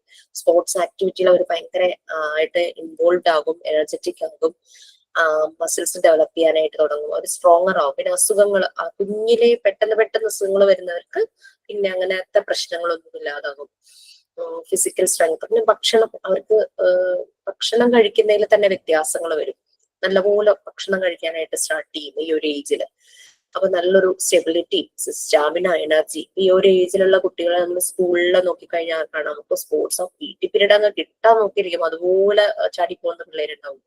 പിന്നെ മെന്റൽ ചേഞ്ചസ്, ഇവർക്ക് ക്രിയേറ്റിവിറ്റി എല്ലാം കൂടും. പിന്നെ ശ്രദ്ധിക്കേണ്ട ഒരു കാര്യം എന്ന് പറഞ്ഞാൽ 0 to 6 years അവരെ ചില കാര്യങ്ങളൊന്നും ബാധിക്കില്ലായിരിക്കാം. പക്ഷെ ആഫ്റ്റർ 6 years കഴിയുമ്പോൾ എന്താന്ന് വെച്ച് കഴിഞ്ഞാല് ഇപ്പൊ വീട്ടിലൊരു വഴക്ക് നടക്കുന്നു, അവരങ്ങ് ഗ്ലൂമി ആവും ചിലപ്പോ.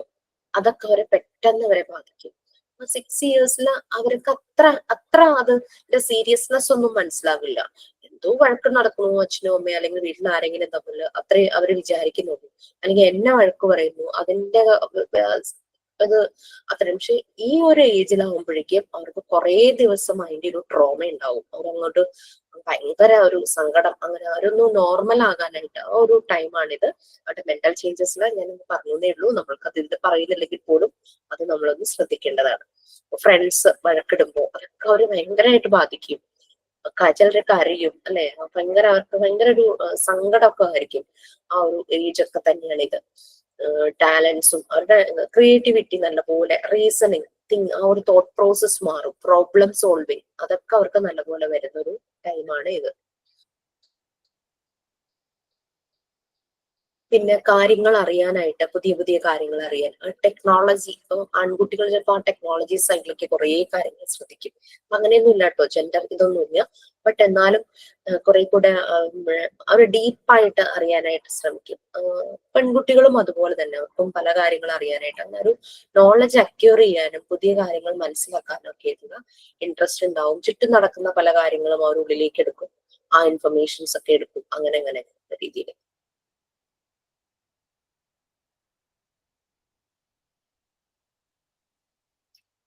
ഓക്കെ, നെക്സ്റ്റ് മറിയ മോണ്ടിസോറിയുടെ ഒരു കമന്റ് ആണ്. മാം യെസ് മാം കഴിഞ്ഞ ക്ലാസ്സിൽ പറഞ്ഞില്ലായിരുന്നോ പിന്നെ പേപ്പർ ക്രാഫ്റ്റ് കാണിച്ചു തരാന്ന് മാമിന്റെ? ആ, ഞാൻ കിറ്റ് എടുത്ത് വെച്ചിട്ടുണ്ട് കേട്ടോ. സാൻഡ് പേപ്പർ ലെറ്റേഴ്സ് നിങ്ങളുടെ ബാച്ച് ആണോ ചോദിച്ചത്?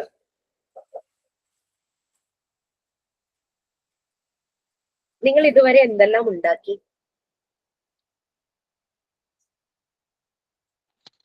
സാൻഡ് പേപ്പർ ലെറ്റേഴ്സ് ഉണ്ടാക്കി മാം. സാൻഡ് പേപ്പർ നമ്പേഴ്സോ? സാൻഡ് പേപ്പറിന്റെ നമ്പേഴ്സോ? ആൽഫബറ്റ്സ് അത് മാത്രമാണ് ഇതുപോലുള്ള ഞങ്ങൾക്ക് കാർഡ്സ് ഉണ്ടാക്കിയോ?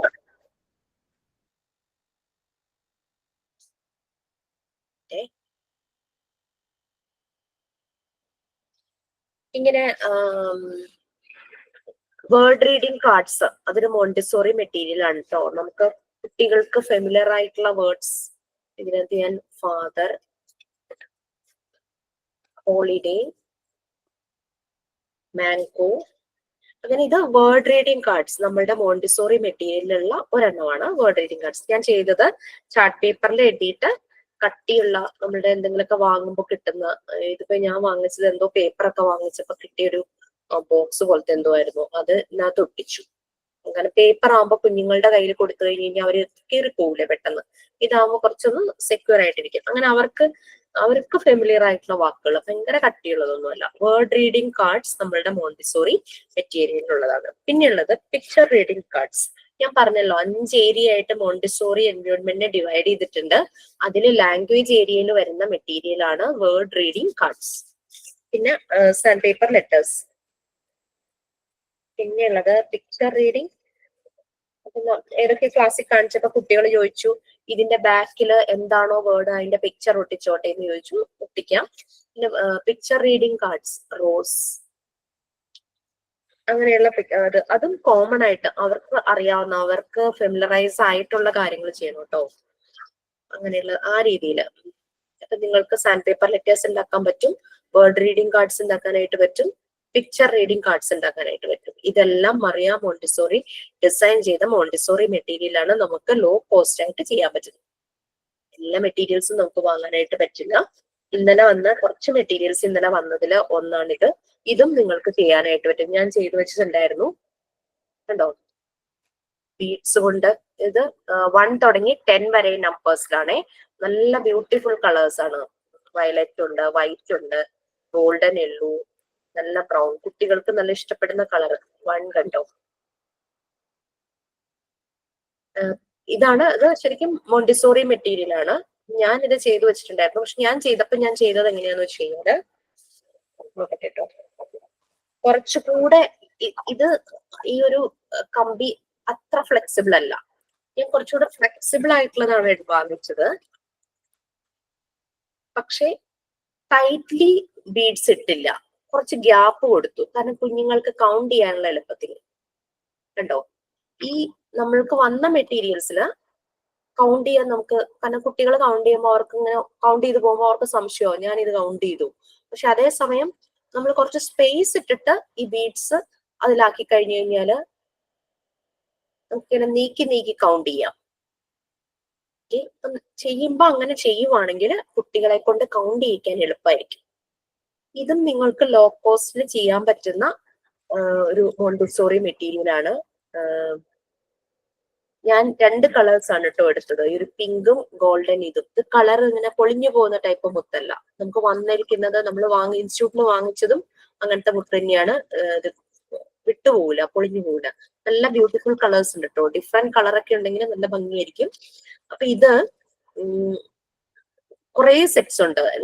ഞാൻ 2 സെറ്റ്സിന്, അതായത് സെറ്റ് എന്ന് പറഞ്ഞു കഴിഞ്ഞാല് 1 തുടങ്ങി 10 വരെ, 1 2 2 അങ്ങനെ. അത് നിങ്ങൾക്ക് 3 4 സെറ്റ്സ് ഉണ്ടാക്കാം. എത്ര കുട്ടികളുണ്ടോ അതിനനുസരിച്ച് കൊടുക്കാം. പിന്നെ നമുക്ക് നമ്മുടെ ഇൻസ്റ്റിറ്റ്യൂട്ടിലെ മെറ്റീരിയൽ വന്നതിന്റെ ഒപ്പം ഒരു ബോക്സ് ഉണ്ടായിരുന്നു. ഇതുപോലൊരു ബോക്സ് ആണേ, വുഡൻ ബോക്സ് ആണ്. ആക്ച്വലി ഞങ്ങൾ പഠിക്കുന്ന സമയത്ത് നമുക്ക് ഈ ഒരു സാധനം മാത്രമേ പറഞ്ഞിട്ടുണ്ടായിരുന്നുള്ളൂ. പിന്നെ ഇത് തന്നെ പിരമിഡ് ഷേപ്പിൽ ഈ ബീഡ്സ് അങ്ങനെ ഉണ്ടായിരുന്നു. ഈ ബോക്സിൽ നോക്കൂ എത്ര ഏരിയാസ് ഉണ്ട്? 10 ഇല്ലേ? ഞാൻ മനസ്സിലാക്കി, വേറെ ഒന്നും ഇതിനകത്ത് എഴുതിയിട്ടില്ല. അപ്പം ഈ ബീഡ്സിന്റെ കൂടെ ഈ ബോക്സ് വന്നപ്പോ മനസ്സിലാക്കിയത് എന്താന്ന് വെച്ച് കഴിഞ്ഞാൽ, ഫസ്റ്റ് ഈ ചെറിയ ഭാഗം ഉണ്ടല്ലോ, ഇത് 0, ഇത് 1, 2, 3, 4, അല്ലെങ്കിൽ 1, 2, 3, 4, 5, 6, 7, 8, 9, 10. 0 വേണ്ട, 10 ആയാലേ ശരിയാവുള്ളൂ. 10. അപ്പൊ 1 ഉള്ള ബീഡ്സ് എല്ലാം കൂടെ കുട്ടികളോട് പറഞ്ഞു കൊടുക്കുക. ഇത് 1 ആണെങ്കിൽ കുട്ടികൾ ഈ ബീഡ് എടുക്കും, 1 ഉള്ളതെല്ലാം കൊണ്ടുവന്ന് ഈ ഒരു സ്പേസിൽ ഇട്ട് ഫില്ല് ചെയ്യും. അങ്ങനെ അങ്ങനെ അങ്ങനെ 10 വരുന്നത് ഇവിടെ ആ ഒരു രീതിയിൽ. നമുക്ക് ശരിക്കും വേറൊരു ടൈപ്പ് ബോർഡ് ഉണ്ട്, അതിനകത്ത് ഇതുപോലെ തന്നെയുള്ള ഒരു ബോക്സ് ആണ്, പക്ഷെ എഴുതിയിട്ടുണ്ട് 1, 2, 3, 4, 5, 6, 7, 8, 9, 10 എഴുതി പേസ്റ്റ് ചെയ്തിട്ടുണ്ട്. അതിൽ ബീഡ്സിന് പകരം ഇങ്ങനെ റോഡുകളില്ലേ, ചെറിയ ചെറിയ ഈ വുഡൻ പീസസ് ആണ്. അപ്പൊ 1 എന്നുള്ള ഇതിനകത്ത് ഒരു റോഡ് വെക്കും, 2 എന്നുള്ളിടത്ത് 2 റോഡ്, അങ്ങനെ അങ്ങനെ അങ്ങനെ അങ്ങനെ വെച്ച് കുട്ടികൾ കൗണ്ടിങ് പഠിക്കുമായിരുന്നു. ഇവിടെ പക്ഷെ എഴുതി വെച്ചിട്ടില്ല, നമുക്കിത് അങ്ങനെ യൂസ് ചെയ്യാം. കാരണം ഇതിന്റെ കൂടെ വന്നത് കൊണ്ട് ഇതായിരിക്കും എന്ന് ഞാൻ അങ്ങ് ഊഹിച്ചെടുത്തതാ. വേറൊരു ഉപയോഗം ഇതിന് എനിക്ക് നോക്കിയിട്ട് കാണുന്നില്ല. നമുക്ക് വേണമെങ്കിൽ പേസ്റ്റ് ചെയ്യാം, 1, 2, 3 നമ്പേഴ്സ് കൂടെ പേസ്റ്റ് ചെയ്തിട്ട് കുഞ്ഞുങ്ങളെ കൊണ്ട് നമുക്കത് ചെയ്യിക്കാവുന്നതാണ്. നമ്മളുടെ മോഡ്യൂൾ 3 ആകുമ്പോൾ ഞാനിത് ഡീറ്റെയിൽ ആയിട്ട് നിങ്ങളെ കാണിച്ചു തരും ക്ലാസ്സിന്. ഓക്കെ, എല്ലാം നല്ല ഫൈൻ വുഡ് പീസസ് ആണ്. ഒരു കുഞ്ഞിന് തുറക്കാൻ പറ്റുന്ന രീതിയിൽ സ്ലൈഡിങ് ടൈപ്പ് ആണ് ഇതിന്റെ ക്ലോസ് ചെയ്യുന്നത്. കൈയൊന്നും കൊണ്ട് വേദന എടുക്കോ ആ രീതിയിലൊന്നുമല്ല. എല്ലാ മെറ്റീരിയൽസും നാച്ചുറൽ ആയിട്ടുള്ള സാധനങ്ങൾ കൊണ്ട് ചെയ്യാൻ പറ്റുന്ന രീതിയിൽ തന്നെയുള്ള മെറ്റീരിയൽസ് ആണ്. ഇപ്പൊ നമ്മള് റൈറ്റിംഗ് പറഞ്ഞപ്പോൾ ഞാൻ ജസ്റ്റ് ഒരു സംഭവം കാണിച്ചുതരാം. ഭയങ്കര കോസ്റ്റ്ലി ആണ് മാം. ചില മെറ്റീരിയൽസ് ഭയങ്കര കോസ്റ്റ്ലി ആണ്, പക്ഷെ ഈ ബീഡ്സ് ഒന്നും പ്രശ്നം ഉണ്ടാവില്ല. ഇതൊക്കെ നമുക്ക് ലെസ് കോസ്റ്റിൽ നമുക്ക് ചെയ്യാൻ പറ്റും. പക്ഷെ വുഡൻ സാധനങ്ങൾ ഭയങ്കര കോസ്റ്റ്ലി ആണ്. ഇതെന്ന് പറഞ്ഞു കഴിഞ്ഞാല് നമ്മള് കുഞ്ഞുങ്ങളെ എഴുതാൻ പഠിപ്പിക്കുന്നതിന് മുമ്പ് അവരുടെ കൈ വഴങ്ങാനായിട്ട് നമ്മുടെ പണ്ടത്തെ ഒരു കൊതുകുതിരിയുടെ ഷേപ്പ് തോന്നി. പണ്ടൊരു കൊതുകുതിരി ഇല്ലായിരുന്നില്ലേ? ഇത് കർവും ഇത് സ്ട്രെയിറ്റ് ലൈനും. ഞങ്ങൾ പഠിച്ചപ്പോൾ ഞങ്ങൾക്ക് ഉണ്ടായിരുന്ന പ്രീ റൈറ്റിംഗ് ബോർഡ്സ്, അതായത് റൈറ്റിംഗ് പഠിക്കുന്നതിന് മുമ്പ് കുട്ടികളുടെ കൈയുടെ മസിൽസ് ഒന്ന് നേരെയാവാൻ വേണ്ടിയിട്ടുള്ളതാണ്. ഞങ്ങൾ പഠിക്കുന്ന സമയത്ത് ഈ മെറ്റീരിയലിന്റെ ഈ ഒരു ഭാഗത്തിന് മൂവബിൾ ആയിട്ടുള്ള കുഞ്ഞു നോബ് ഉണ്ടാവും. അപ്പൊ വളരെ ഈസി ആയിട്ട് നമുക്ക് ഇങ്ങനെ മൂവ് ചെയ്യിക്കാനായിട്ട് പറ്റും. എന്റെ മനസ്സിൽ ഞാൻ അത് മാത്രമല്ലേ പഠിച്ചിട്ടുള്ളൂ. അപ്പൊ നമ്മള് ഓർഡർ ചെയ്ത് വന്നപ്പോഴേക്കും നോബില്ല, പകരം ഒരു സ്റ്റൈലസ് ആ തന്നിരിക്കുന്നത്. ഈ സ്റ്റൈലസ് ആയപ്പം അതായത് ഓരോ വർഷം കഴിയും തോറും മോണ്ടിസോറി മെറ്റീരിയൽസ് അപ്ഡേറ്റഡ് ആയിട്ട് കൊണ്ടിരിക്കുക. ഈ സ്റ്റൈലസ് ആകുമ്പോൾ ഒരു കുഞ്ഞ് അതെടുക്കുമ്പോൾ ശ്രദ്ധിക്കേണ്ട കാര്യം എന്ന് പറഞ്ഞു കഴിഞ്ഞാല്, ഓക്കെ ഇതെടുക്കാം നമുക്ക്. ചെയ്യുന്ന ആക്ടിവിറ്റി, ഇതിന്റെ ഗ്യാപ്പ് ഉണ്ടല്ലോ, ഇതിൽ സ്റ്റൈലസ് വെച്ച് ഇങ്ങനെ ഇങ്ങനെ ഇങ്ങനെ ഇങ്ങനെ ഇങ്ങനെ അപ്പൊ ഇവരുടെ കൈ ഒന്ന് വഴങ്ങും. പെൻസിൽ പിടിക്കുന്നതിന് മുമ്പ് തന്നെ ഇവർക്ക് കൈ വഴങ്ങും. പക്ഷെ ഈ സ്റ്റൈലസിന്റെ പ്രശ്നം എന്താ, ഈ ഒരു ഓരോരോ പോയിന്റിൽ വരുമ്പോഴേക്കും സ്റ്റൈലസ് ഒന്ന് തിരിച്ചു കൊടുക്കണം, എന്നാലേ ഫ്രീ ആയിട്ട് വരുള്ളൂ. ഇപ്പൊ ഇവിടെ എത്തുമ്പോൾ വീണ്ടും തിരിക്കണം, എന്നാൽ അത് ഫ്രീ ആയിട്ട് വന്ന് ഈ ഒരു കോർണറിൽ എത്തുമ്പോൾ വീണ്ടും അതൊന്ന് തിരിക്കണം. അപ്പൊ അങ്ങനെയും കൂടെ കുട്ടികൾക്ക് പ്രാക്ടീസ് ആകാനായിരിക്കും പണ്ടത്തെ നോബിന് പകരം ഇങ്ങനെ ഒരു സ്റ്റൈലസ് പ്രൊവൈഡ് ചെയ്തേക്കുന്നതെന്ന് ഞാൻ മനസ്സിലാക്കുന്നു. നമുക്ക് അറിയില്ലല്ലോ, ഓരോന്നും അപ്ഡേറ്റ് ചെയ്തുകൊണ്ടിരിക്കുക. നമുക്ക് അങ്ങനെ പല പല ഷേപ്സ് ഒക്കെ ഉണ്ട്. ഇതൊക്കെ നമുക്ക് നമ്മുടെ പ്രാക്ടിക്കൽ ക്ലാസ് ആവുമ്പോൾ നമ്മൾക്ക് പ്രാക്ടീസ് ചെയ്യാം. ഓക്കെ, ഞാൻ ഈ മെറ്റീരിയൽസ് ഇന്നലെ വന്നപ്പോൾ ഞാനൊന്ന് നിങ്ങളെ കാണിച്ചു എന്നേ ഉള്ളൂ. ഫസ്റ്റ് ബാച്ചിനും തേർഡ് ബാച്ചിനും ഇത് ചെയ്തുകൊണ്ടിരിക്കുക ഒന്ന് കാണിച്ചു. അപ്പൊ നമുക്ക് പല മെറ്റീരിയൽസ് ഉണ്ട്. ഇപ്പൊ ഈ ബീഡ്സ് ചെയ്യാൻ പറ്റുന്നതുകൊണ്ട് അപ്പൊ ഞാൻ ചെയ്തു വെച്ചതാണ്, കുറെ അവിടെ പോയി പോകും. അപ്പൊ അതും നിങ്ങൾ ചെയ്യുമ്പോൾ ഒന്ന് ശ്രദ്ധിക്കുക. കുഞ്ഞുങ്ങളെ കൊണ്ട് കൗണ്ട് ചെയ്യാൻ പാകത്തിന് ഇത്തിരി സ്പേസ് കൊടുക്കുവാണെങ്കിൽ അവർക്ക് ഈസി ആയിരിക്കും. ടൈറ്റ് ആയിട്ടിരിക്കുമ്പോൾ അവർക്ക് കൺട്രോൾ എറർ കൂടാൻ ചാൻസ് ഉണ്ട്. ഞാൻ കൗണ്ട് ചെയ്തത് ശരിയായോ, ചിലപ്പോൾ ശരിയാവാതെ വരും. ഒരെണ്ണത്തിന് 2 പ്രാവശ്യമൊക്കെ കൗണ്ട് ചെയ്തു. നമ്മൾ നീക്കി ഇടുമ്പോൾ കുറച്ചുകൂടി ഈസി ആയിരിക്കും. ഇത് നല്ല ഫ്ലെക്സിബിൾ ആയിട്ടുള്ള ഒരു കമ്പിയാണ് ഇത്, പക്ഷെ അത്ര ഫ്ലെക്സിബിൾ അല്ല. ഇടിയാതിരിക്കാൻ വേണ്ടിയിട്ടായിരിക്കും കേട്ടോ കുറച്ചുകൂടെ നല്ലത് യൂസ് ചെയ്തേക്കണേ. കുട്ടികൾ അധികം അതിങ്ങനെ ഉപയോഗിക്കാതിരിക്കാൻ വേണ്ടിയിട്ടായിരിക്കാം. പക്ഷെ ടൈറ്റ്ലി ആക്കാതെ കുറച്ച് ഗ്യാപ്പ് ഇട്ടാൽ അത് കൗണ്ട് ചെയ്യാൻ അവർക്ക് എളുപ്പമായി. നല്ല കളേഴ്സ് ഉണ്ടോ നിങ്ങൾക്ക് നോക്കിയിട്ട്, അധികം വിലയില്ലെന്ന ഫസ്റ്റ് ബാച്ചിലെ കുട്ടികൾ പറയുന്നുണ്ടായിരുന്നു ബീഡ്സ്. അപ്പൊ ഇങ്ങനെ കളർ പോകാത്ത, ഇതിപ്പോ 7 ഇയേഴ്സിലെ ആ ഒരു ഗ്ലേസിംഗ് ഒന്നും ഇപ്പോഴും പോയിട്ടില്ല കേട്ടോ. ഞാനൊരു പിങ്കും ഒരു ഗോൾഡൻ യെല്ലോ ഒക്കെ എടുത്തത്. 7 ഇയേഴ്സ് ആയിട്ടും അതിന് മാറ്റങ്ങളൊന്നുമില്ല. ആ തിളക്കമൊക്കെ ഇപ്പോഴും ഉണ്ട്. വീഡിയോയിൽ എങ്ങനെ കാണാൻ പറ്റുമെന്ന് എനിക്കറിയില്ല.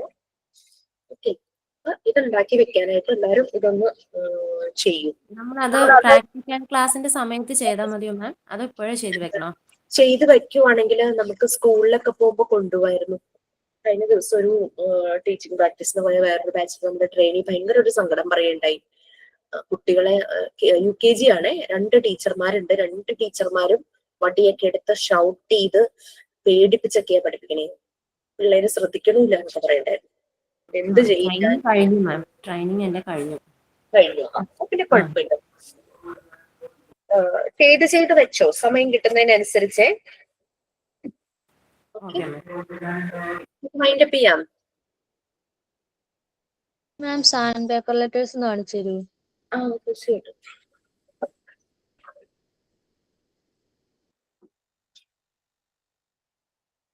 എന്റെ ഒരു കൈവെള്ളയിൽ ഇരിക്കുന്ന സൈസ് ശരിക്കും ഈ ഒരു സ്ക്വയർ ആണ് ഈ ചാർട്ട് പേപ്പർ കട്ട് ചെയ്തേക്കുന്നത്. അത് 10 സെന്റിമീറ്റർ ആണ്. അത്രയും വലിപ്പം ഉണ്ടെങ്കിലായിരിക്കും കുറച്ചൊന്ന് നന്നായിരിക്കുക. ഞാൻ ക്യാപിറ്റൽ മാത്രമേ ചെയ്തിട്ടുള്ളൂ. സ്മോൾ ലെറ്റർ ചെയ്യാൻ നല്ല മോഡല്ലേ. നിങ്ങൾ എന്തായാലും എന്തെങ്കിലും അറ്റ്ലീസ്റ്റ് ക്യാപിറ്റലെങ്കിലും ഒന്ന് ചെയ്ത് വെക്കുക. പിന്നീട് സാൻഡ് പേപ്പർ കട്ട് ചെയ്യാൻ നല്ല വിഷമമാണ്. ചിലര് ബാക്ക് സൈഡിൽ വരച്ചപ്പം മിറർ ഇമേജ് ഒക്കെ സംഭവിച്ചിട്ടുണ്ട്. അപ്പൊ ഏതോ ഒരു കുട്ടി, ഇച്ചിരി പണിയാണ്, നമ്മുടെ ബാച്ചിനാണോന്ന് അറിയില്ല, ചാർട്ട് പേപ്പറിൽ ആദ്യം ഈ അക്ഷരം കട്ട് ചെയ്തിട്ട് സാൻഡ് പേപ്പറിന്റെ മുകളിൽ അത് വെച്ച് സൈഡിലൂടെ കട്ട് ചെയ്താൽ മതി എന്ന് പറഞ്ഞു. അപ്പൊ കറക്റ്റ് ഷേപ്പിൽ കിട്ടുമെന്ന് പറഞ്ഞു. നോക്കൂ, ട്രൈ ചെയ്യും. കാർഡ് ബോർഡിൽ ഒട്ടിക്കുന്ന നന്നായിരിക്കും കേട്ടോ. ഞാൻ ചാർട്ട് പേപ്പറിൽ മാത്രമേ ഒട്ടിച്ചിട്ടുള്ളൂ. കയറി പോകണ്ട കുഞ്ഞുങ്ങൾക്ക് കൊടുക്കുമ്പോൾ. ഞാൻ പോയ സ്കൂളിൽ അവിടെ ഓൾറെഡി നല്ല മോണ്ടിസോറി മെറ്റീരിയൽസ് ഉണ്ടായിരുന്നു. സോ അതുകൊണ്ട് എനിക്കിതൊന്നും എടുക്കേണ്ട വന്നില്ല.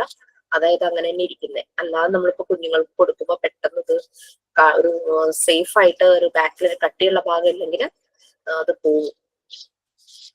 ഞാൻ പോയ സ്കൂളിൽ മെറ്റീരിയൽസ് എല്ലാം ഉണ്ടായിരുന്നു. ചാർട്ടൊക്കെ എല്ലാം തന്നെ ഉണ്ടായിരുന്നു, പിക്ചേഴ്സ് ഉൾപ്പെടെയുള്ള. നമ്മുടെ ചുമ്മാ എഴുതിയത് മാത്രമല്ലേ ഉള്ളൂ. അതുകൊണ്ട് ഞാൻ മെറ്റീരിയൽസ് ഒന്നും എല്ലാം അവിടെ ഉണ്ടായിരുന്നു. പിന്നെ കുഴപ്പമില്ല. ചിലപ്പോൾ ഗവൺമെന്റ് സ്കൂളിലൊക്കെ പോകുമ്പോ അവിടെ ഒന്നും ഉണ്ടാവില്ല. ഓക്കെ, നമുക്ക് എന്താ മൈൻഡപ്പ് ചെയ്യാം. സൈൻ ഔട്ട് ഒന്നും ഇല്ലല്ലോ. എല്ലാം നാളെ അടുത്ത ക്ലാസ്സിൽ റെഡി ആയിട്ട് വരുന്നല്ലേ. Okay okay, thank you ma'am. Thank you, ma'am. Thank you, ma'am.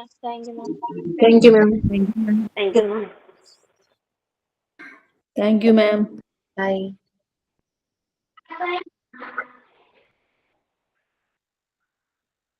Class